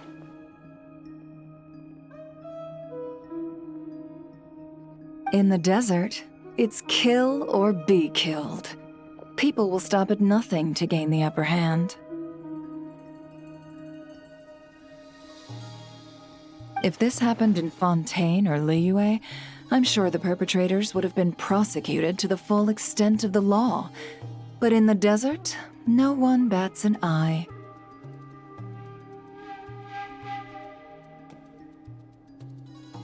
From what they've told us, sounds like these kids are orphans from that particular band of eremites.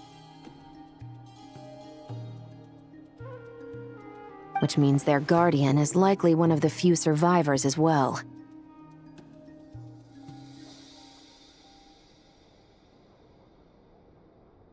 Sounds like it.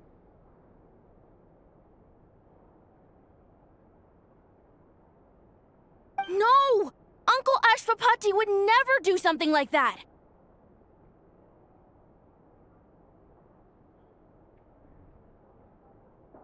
No matter what happened back then, I know one thing for sure. Uncle Ashvapati hates weapons.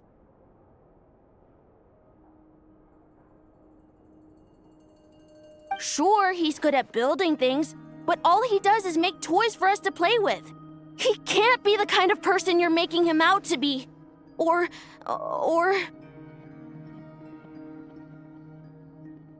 I'm sorry. All we can do is act upon the facts.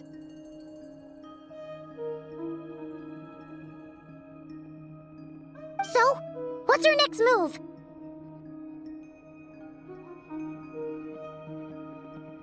From our interrogations, we've learned that in 2 days, the person behind all this has a meeting planned to collect the goods.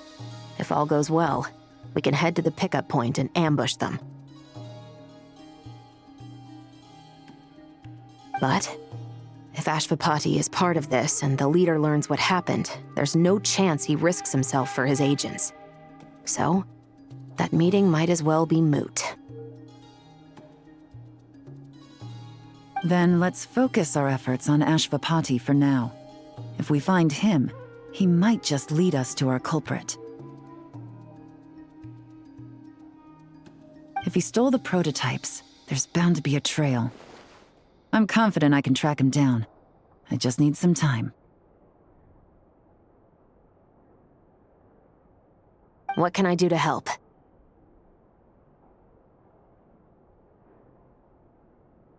I work best in the shadows. The more people involved, the harder it is to operate.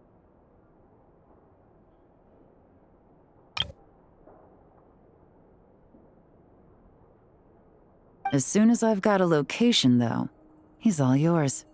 You let me handle the search, and I'll let the Special Patrol handle the seizure.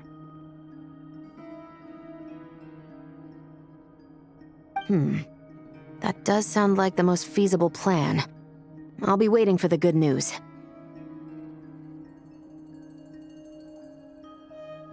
Seizure? Hey! Don't worry too much right now. The most important thing is that we find your uncle. The rest can wait.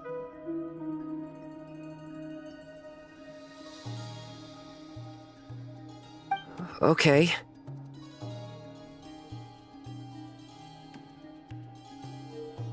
Looks like I'll need to enlist your services for a bit longer, Traveler.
When you lose your way, gaining some altitude can bring...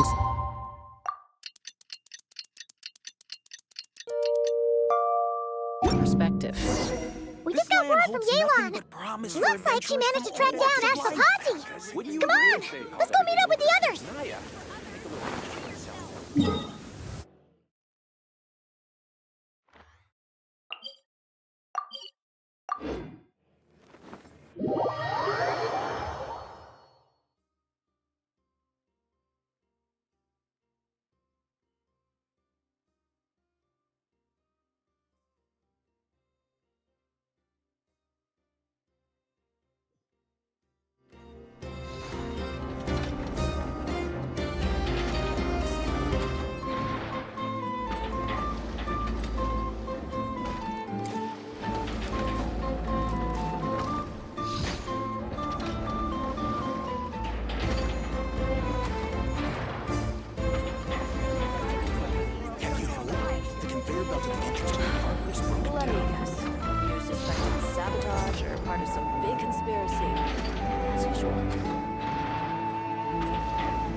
I'm a little out of practice these days.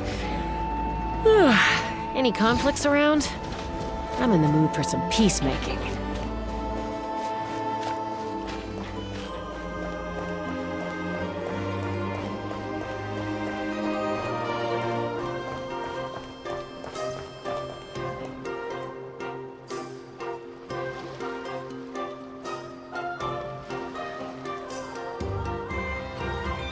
Took me a bit longer than I expected, but I found where he's hiding.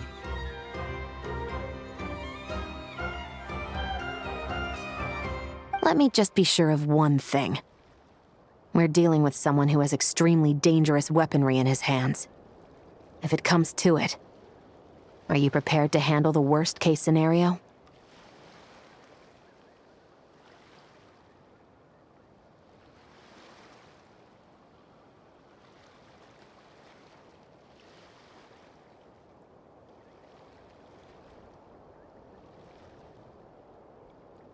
Absolutely.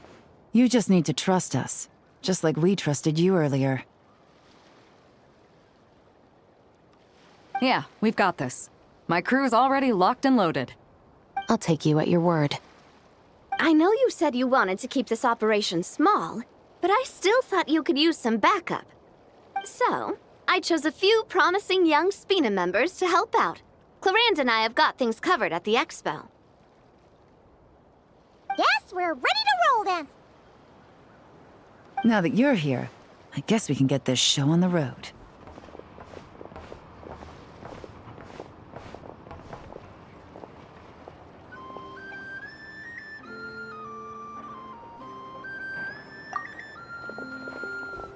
Wait! I'm sorry, you can't come with us. You need to stay at the expo like we agreed. It's for your own safety. We know. It's just... Do you really think Uncle Ashfapati is working for the bad guys? I wish I could answer that question, but it would just be speculation. And I work based off evidence. He's been gone for 2 days now, and he just left us here. He's never done that before. Maybe he really is working for those people and was afraid of getting caught. But if that's true, then that means he must have been involved in making and selling weapons in the past too. Wouldn't that make him a bad person? That's not for us to say. Take a look around the expo. There are plenty of other people making and selling weapons. Doesn't mean they're necessarily all bad people. Really? The same is true for your uncle. Whatever he may have done in the past, the real question we need to ask is why. There's a lot we need to know before we can judge a person. In Fontaine, we have a long and complicated process in place just to make sure we get the right answer to that question. Yeah. Why would Uncle Ashfapati do something like that? How about this? I'll make sure that Miss Chevras and Miss Yelan promise to bring your uncle back safe and sound. Then you can ask him yourselves. Thanks, miss.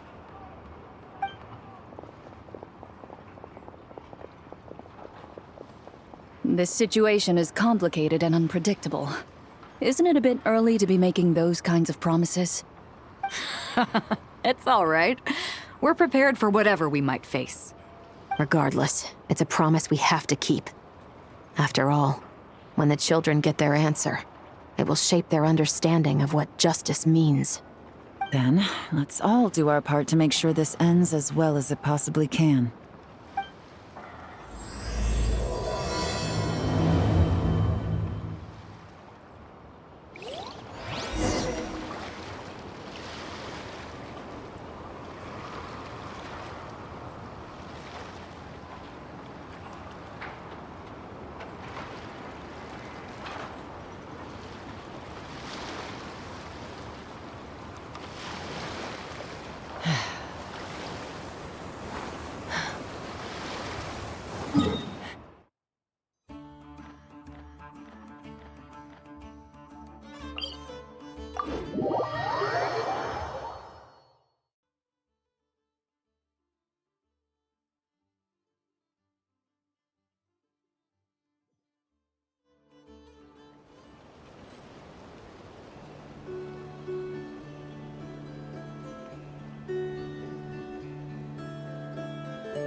When you lose your way, gaining some altitude can bring some perspective.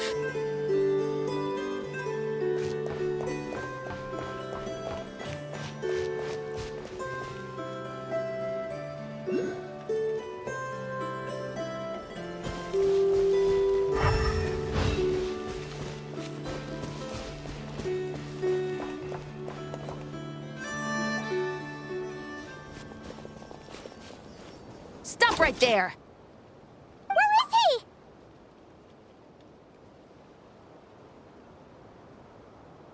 We missed him.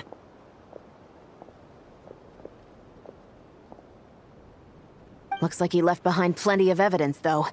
Search the area. Let's see if we can find a lead.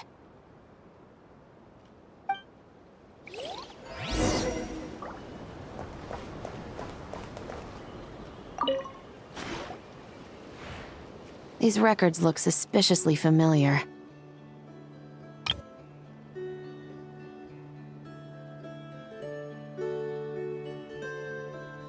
Yeah. Doesn't seem very coincidental to me either. What is it?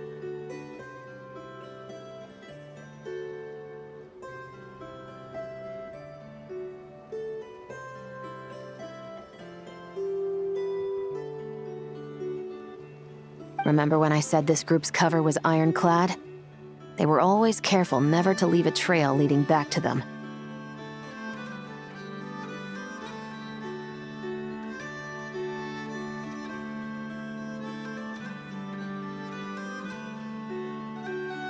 The one time they slipped up, it broke the case wide open. We found a cargo manifest left behind at the scene. That's the clue that led us to Nodcry. It was a similar story on our end.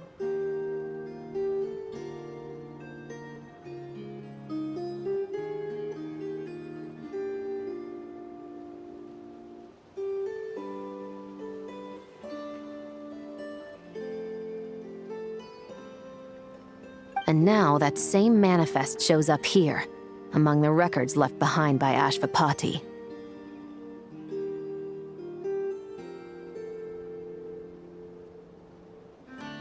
So, he's the guy that slipped up back then?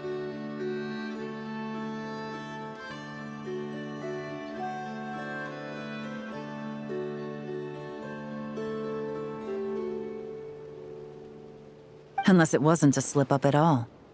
How does the same clue get left behind at two separate scenes and picked up by two separate law enforcement agencies?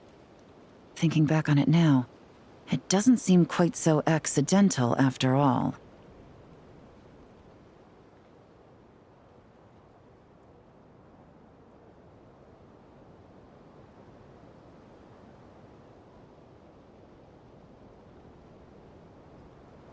No. Almost like he led us here on purpose. But for what reason?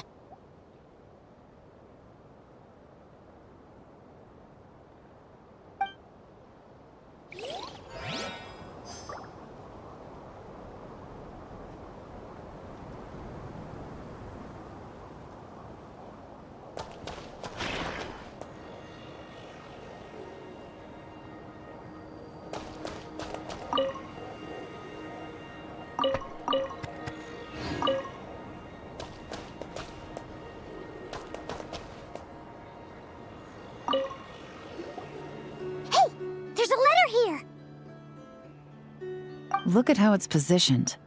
It was begging to be found. I think it might be for us.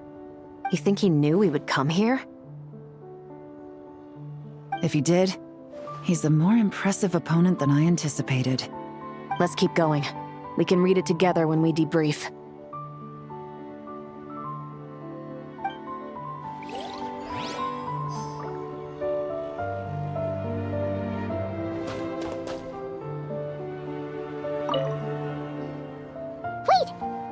Is this what Paimon thinks it is? It's the display model that goes with the prototype. Guess that does make him our thief. What's worse is that, with his technical background, I bet he managed to bypass the security features on the prototype. You're saying our guy has a battle-ready ballista in his possession, just waiting to be unleashed? Oh, this isn't looking good. Something isn't adding up. All the evidence suggests that he was here alone. Which begs the question, why would he unlock the ballista's features before even meeting up with his boss? That's a question for another time. We need to focus on where he's going next.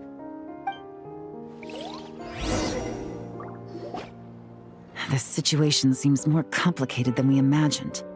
It looks like Ashvapati does have a connection to our criminal gang, but it might not be what we thought at first. You don't think he's working for them? Unlikely. He lured us to Nodcry, prepared those weapons on his own, deliberately put us on his trail. This is looking more and more like the work of an independent actor. Well, if we want to get to the bottom of this, he's still our best lead.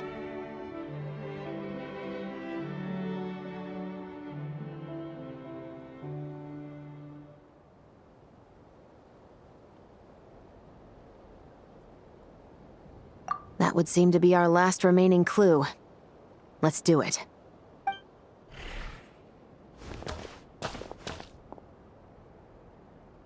To the officers of the Special Security and Surveillance Patrol and the Liyue Qixing, you certainly live up to your reputation. Within a single day, you were able to eliminate over half of the gang's forces. I appreciate the effort. I doubt my secret hiding spot will be a secret much longer. So I suppose it's my turn to throw my hat in the ring. I'm just glad I no longer have to run. So, before my day in court is upon me, allow me to confess to my crimes.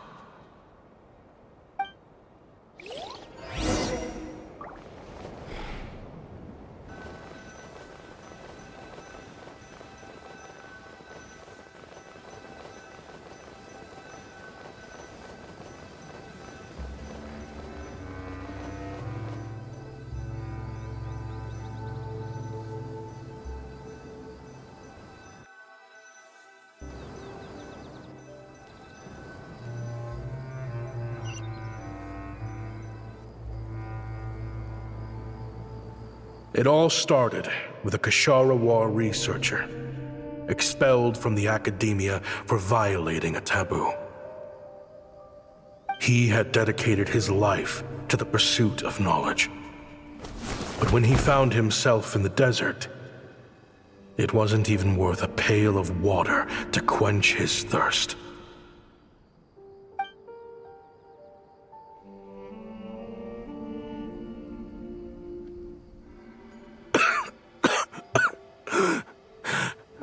Could you spare some water?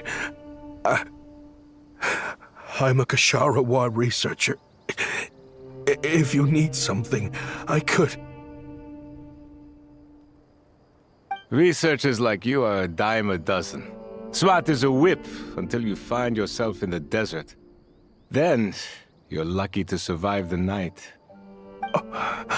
Are you mocking me? No, son. Just still trying to figure out why I've got such a soft spot for strays like you. Here, give me your canteen.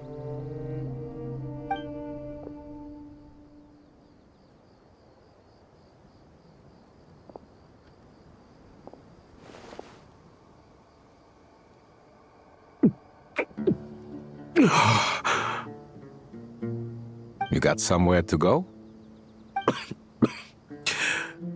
Not really. Thanks to this water, though. At least I can rule out the bottom of a vulture's stomach. Now you're talking like desert folk. You could always join my band of misfits. What would I do? Gather food, guard our water source, just like everyone else I've taken in. Of course, if you have something you're good at, you're welcome to show it off. Every little bit helps. All I know is weapons. Weapons? Yeah. I love studying them. Big and powerful ones, small and deadly ones, old ones, new ones. I believe the essence of Kshatriya research is embodied in weaponry, and the pursuit of this kind of technology is what pushes the world forward. My lifelong goal has always been to become a foremost expert on all kinds of weapons, so I can invent even more advanced ones. So I might have borrowed a few sensitive techs without permission, but you see the vision, right? The higher-ups in the academia just didn't understand. The academia could have 1,001 reasons for exiling you out here, and it still wouldn't matter to me, son.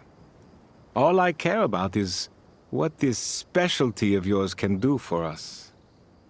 I can help upgrade your weaponry. That should come in handy in a dangerous place like the desert, surely.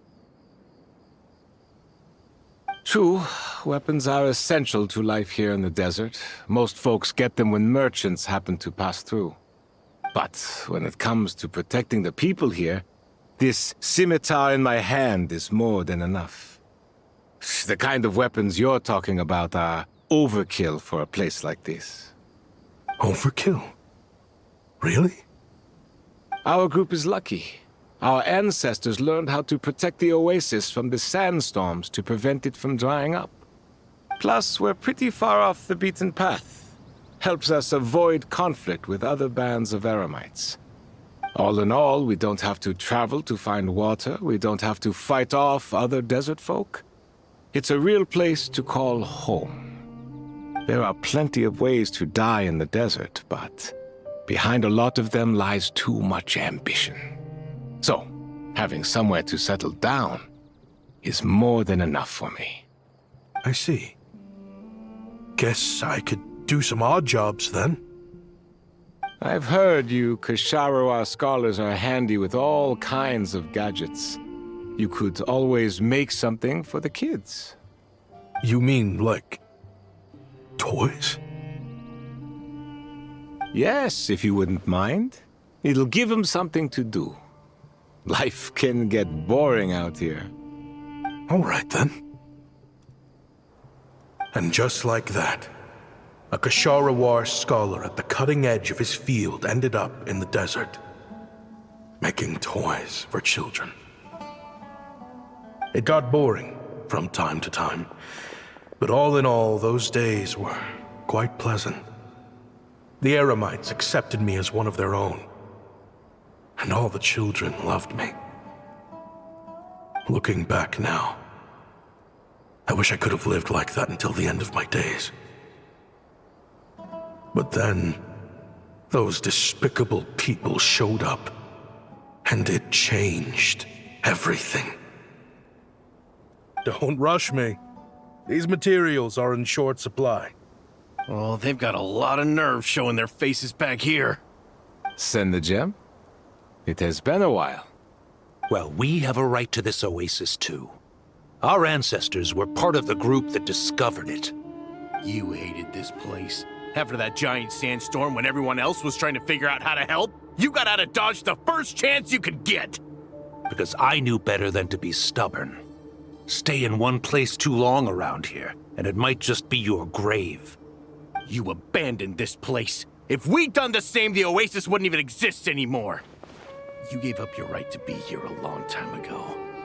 I heard they joined another band of Eremites after leaving us, but got kicked out. I bet they're only crawling back to us now because they've got nowhere else to go. Chief, should we drive him off? I'd like to see you try. I'm warning you. You won't get rid of us that easily. Leave them be. This oasis has always been big enough to sustain more than one group of people. It's not worth spilling blood over. All that matters is keeping the people here safe. At the time, I didn't think much of it. Just Chaim Wazet being the kind-hearted man he always had been. And so, normal life continued, much unchanged. Well, mostly. You can take the scholar out of the academia, but putting your life's work behind you is easier said than done. I often found myself flipping through my collection of blueprints and sketches. The ruin drakes scattered around Sumeru were of particular interest to me. As far as I knew, no one had been able to analyze or reproduce the technology within those mechanisms. But I was able to design a kind of lure to bait them into attacking a specific target, in effect, turning them into a weapon. Somehow, the new arrivals at the Oasis must have caught wind of it, because they soon started taking an interest in me. Hope you don't mind me asking, but is that a weapon you're researching? I do mind, actually. It's none of your business. Rumor is you used to be a researcher at the academia. All that knowledge going to waste out here in the sticks. What a shame. What do you want? I want to team up. The rules and red tape that got you kicked out of the academia, they don't exist in the desert. You could take this research to the next level. As things stand, all you've got is a blueprint and a pipe dream. But what if you had access to the right funds and materials? What are you suggesting? Me and my men can get you what you need. In return, all you gotta do is bring this sketch to life. We've always had a good eye for business. Just never the right product. But this thing right here, the different bands of Eremites are gonna shell out Mora left and right to get their hands on it. You want to sell it? It's a win-win. You provide the goods, and I earn enough Mora from these people to fund the research of your dreams. I don't know. I understand what you're worried about, but listen, it won't come back to bite the people here.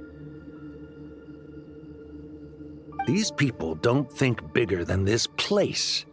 They don't get involved in conflict. I mean, come on. Their biggest enemy is the weather. You've made a bad name for yourself around here. I don't want any part in this. Well, it's your choice. But it could be the last meaningful choice you ever get in life. So I'll ask you again. Do you want to finally develop the weapons you've been dreaming of and realize your academic ambitions? Or do you want to stay here building toys for kids? How I wish I'd made the right choice back then. Yeah, we increased our prices. What about it?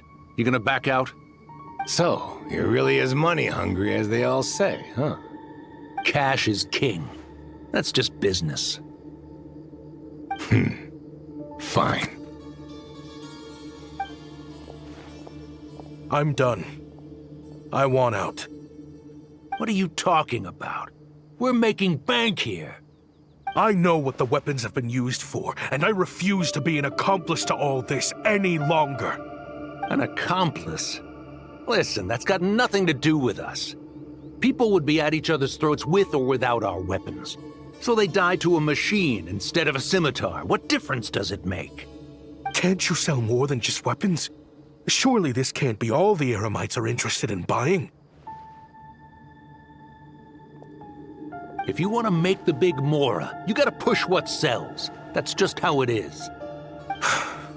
And that right there is why I want out. Fine. I've made more than enough to leave this dump in the dust anyway. If you want out so bad, have it your way.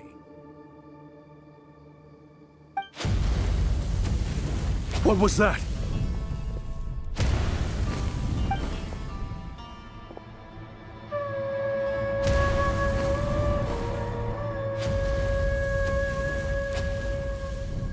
No.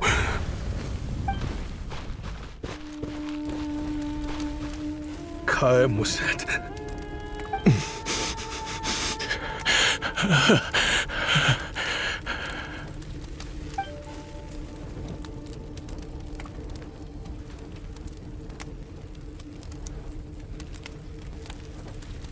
How did this happen? You won't find a tribe in this desert without enemies. People have tried to steal water from this oasis in the past, but Kaim Wazet drove them off. Guess his enemies have been holding a grudge this whole time. You sold weapons to his enemies. But he took you in when you had nowhere to turn. You owe him your life. Why would you do this? It was the perfect excuse to drive up the price, that's why.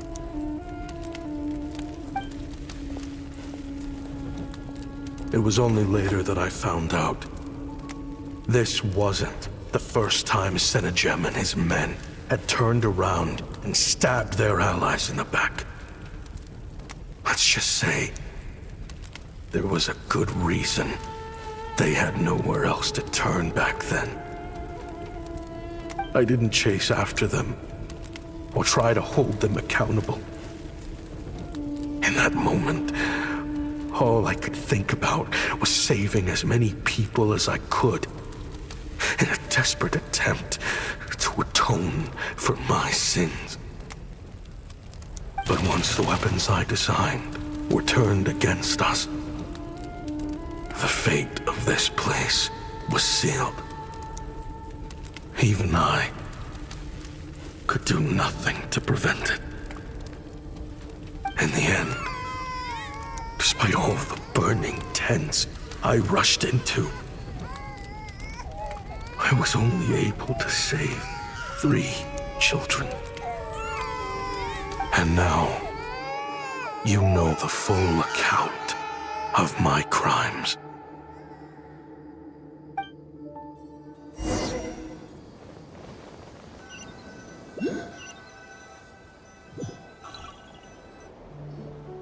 I've been raising them ever since, while attempting to hunt down the men who made them orphans in the first place.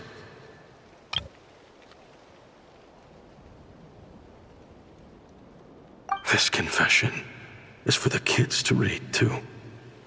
So, I hope you'll pass it along to them. They deserve to know the full truth of what happened. I know I'm in no position to make requests, but please, help them find loving parents to take them in. Above all else, they deserve a true family. Back then, I failed to see this through to the end. But I won't make that mistake again. Jeez, if this is true... He's after the same target as us. And he's out for revenge. He even lured us to Nodcry to help him get it. I think I know what he's planning to do with those ballistas now. If I'm right, this doesn't bode well. Then we need to find him ASAP! It sounds like he's about to do something super dangerous. kids would bring him back safe. I can't just let him get rid of our target either. This crime ring runs deep. There are still many other conspirators we need to track down.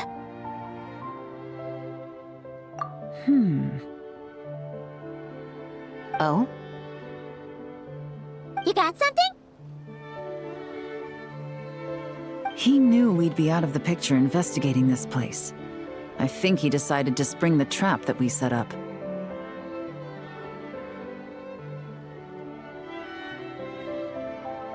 Oh, snap. He's not working for them. So our original plan could have worked all along. The meeting will be happening any time now. Quick, we need to head to the rendezvous point.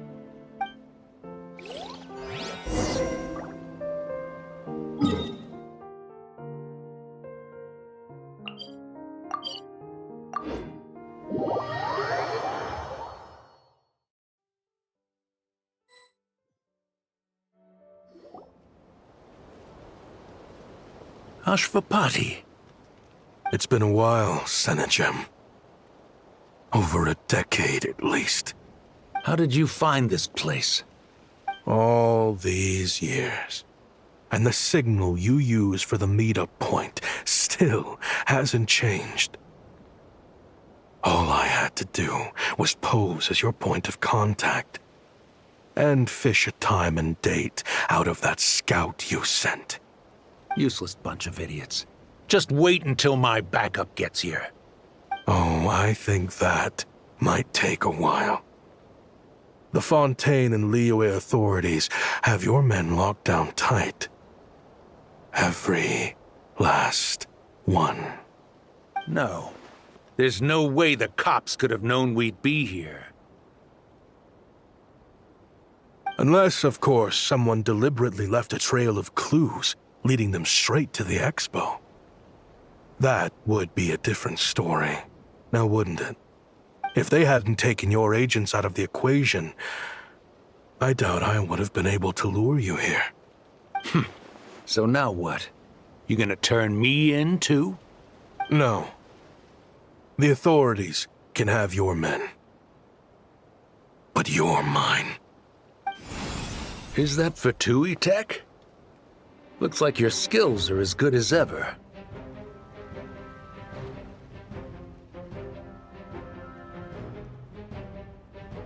Listen, I know you're mad that I've been racking up Mora without you all these years, but it looks like you still got it.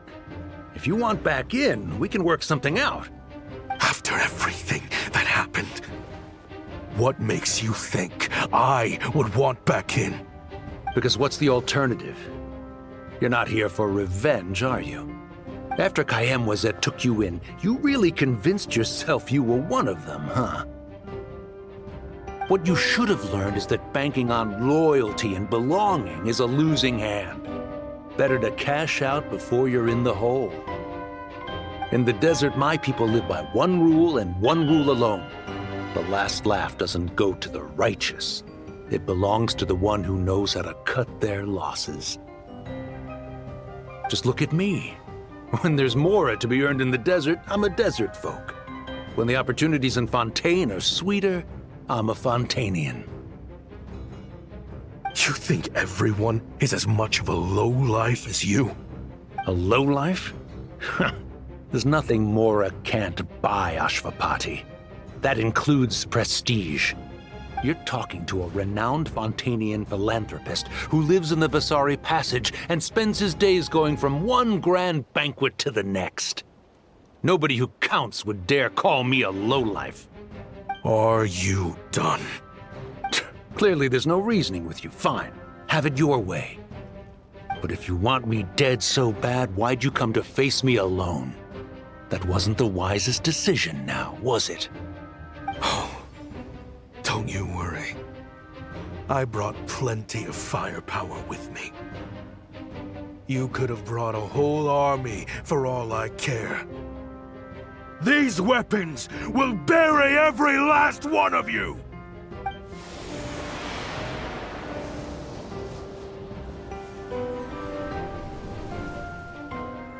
What the? Are you crazy? If that thing fires, you're not getting out of here alive either. Yes, That's the plan! It's high time both of us paid the price for our sins! He's lost his mind. Get him! Start breaking his bones until he removes this barrier! Hold it right there, all of you! Otherwise, I've got enough firepower to go around, too. The Maison Gardiennage! You got here sooner than I expected. What's that in the sky? Looks like bad news. Ashvapati, you have my word that these people will face the judgment of the Fontaine courts. Remove the barrier and come with us at once. Fontanian justice is too merciful for them. You should leave us. Stubborn fool. I don't deserve them. I have to atone for the things I've done. What is it you feel you need to atone for? Weapons research? You're from Liyue, right? Your ancestors were the first people to master the recipe for gunpowder. And yet, they turned it into fireworks and firecrackers that even children could play with. Surely, it's choices like that which make Liyue what it is today. I hear that it's a very peaceful place to live for the most part. But me? I chose to use my research skills to create weapons of war that brought death to countless people and destroyed the only home those kids had. That's why I have to atone. Because I have blood on my hands. Sounds like you don't know as much as you think about fireworks. They might be harmless fun in this day and age, but they started out as weapons too, you know. What? That's right. Fireworks and firecrackers were originally developed for use as weapons. They needed something a little more powerful than usual for purging evil forces and scaring off wild beasts. Over time, evil spirits learned to fear the sight of flames, and the beasts retreated into the mountains. That's when people started repurposing fireworks for entertainment purposes. The peace we enjoy today isn't because we chose to make toys instead of weapons. The weapons are what secured us the peace in the first place. Only then did we have the luxury of choosing to turn them into toys instead. It's people, not weapons, that commit acts of evil. And when people are as bent on destruction as the evil forces and beasts faced by our forebears, whatever tools they have at their disposal end up as weapons. Time is running out. Please. Leave while you still can. Relax.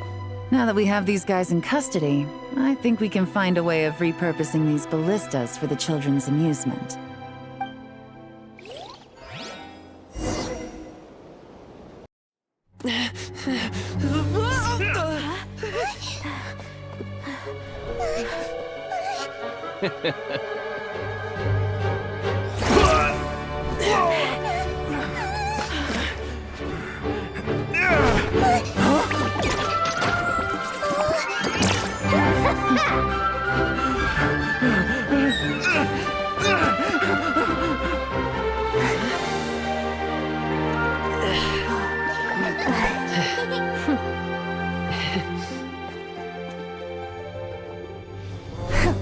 I knew they were looking for trouble, but they messed with the wrong manager.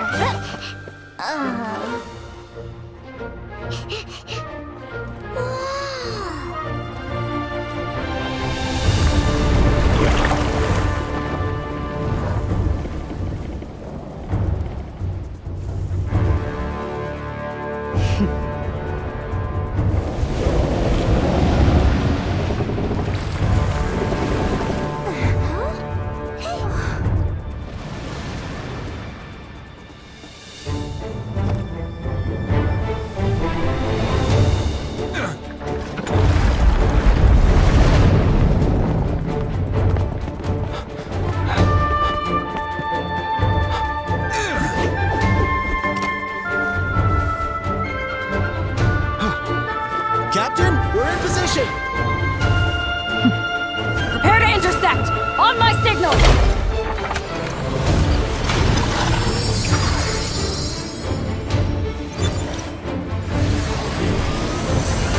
Fire!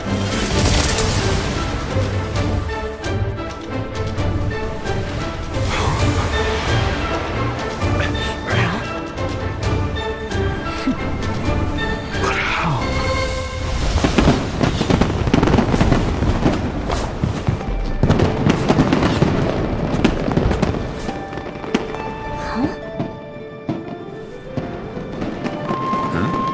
A fireworks show? Oh.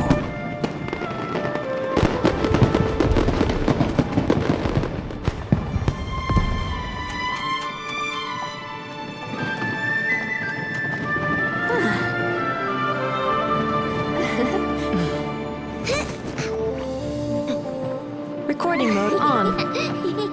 Has this always been part of the show?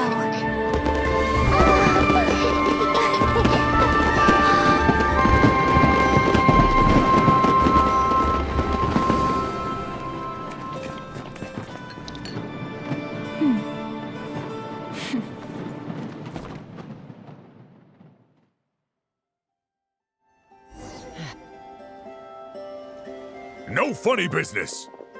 I never imagined the Guizhong Ballista could be used for something so beautiful. If you'll agree to come with us and answer some questions, it would be a big help to our investigation. Of course. You'll have my full cooperation. I know I'm guilty.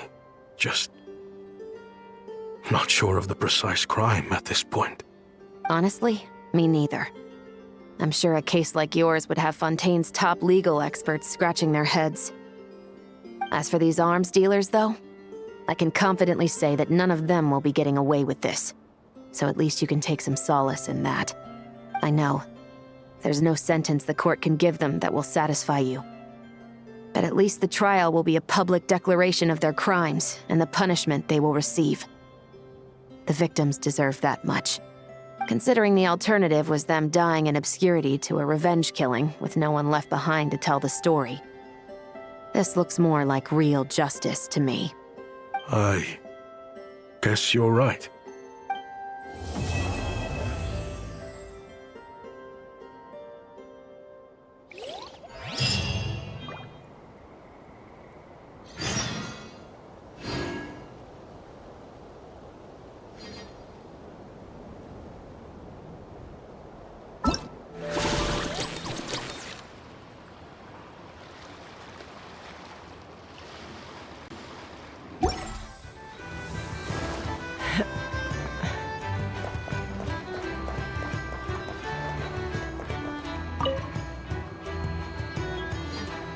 This exhibitor's demands are ridiculous!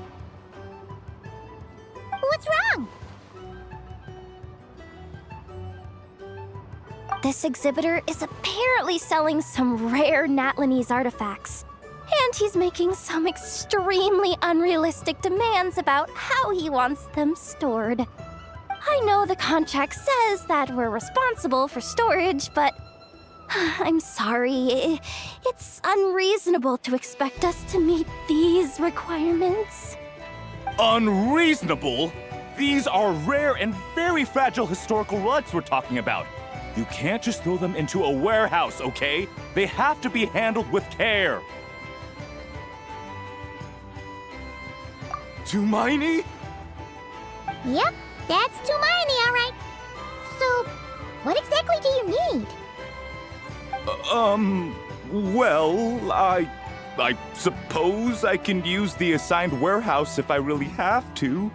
Just don't tell Granny Eatsley about this, please. Whatever Tumaini means, it seems like it carries even more weight than name-dropping Boss Neff.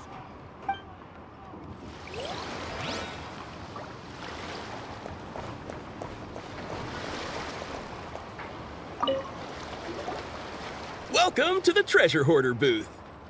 The treasure hoarders have a booth? Yep, every year. This is the largest legal black market in all of Tevat. The stuff they dig up is perfect for a place like this. But can one person really represent their entire organization? No way. Treasure hoarder is just a catch-all title. Their internal structure is crazy complicated. The thing is, the members who'd apply to set up the exhibits used to give themselves ever more highfalutin titles. You know, to boost Spire confidence. Over time, it became an unwritten rule that each expo can only have one treasure hoarder booth.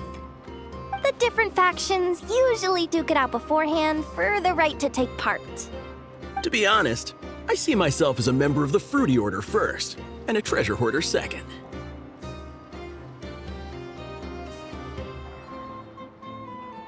Of course it does. The Fruity Order is known far and wide for its heroic deeds. The Fruity Order's a familiar name around here, at least. They've been winning the Treasure Hoarder Expo rights for a few years now. Although, this guy's a new face.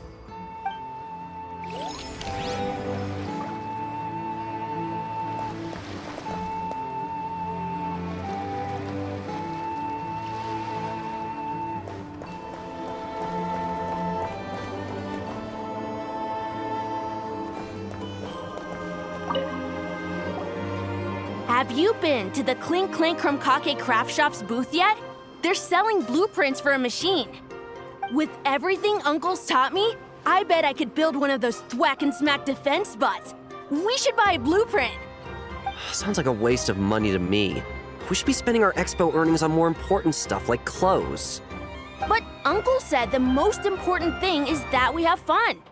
Guys, please don't fight. I hate to break it to you, but I'm afraid no one really comes to this expo looking to buy toys. If you make any more here, it won't be nearly enough to buy yourselves a blueprint. I doubt it'll even cover your new clothes. Oh, hi, Yehuda. Hi, Traveler. I came here to make sure you kids stay safe, so listen carefully.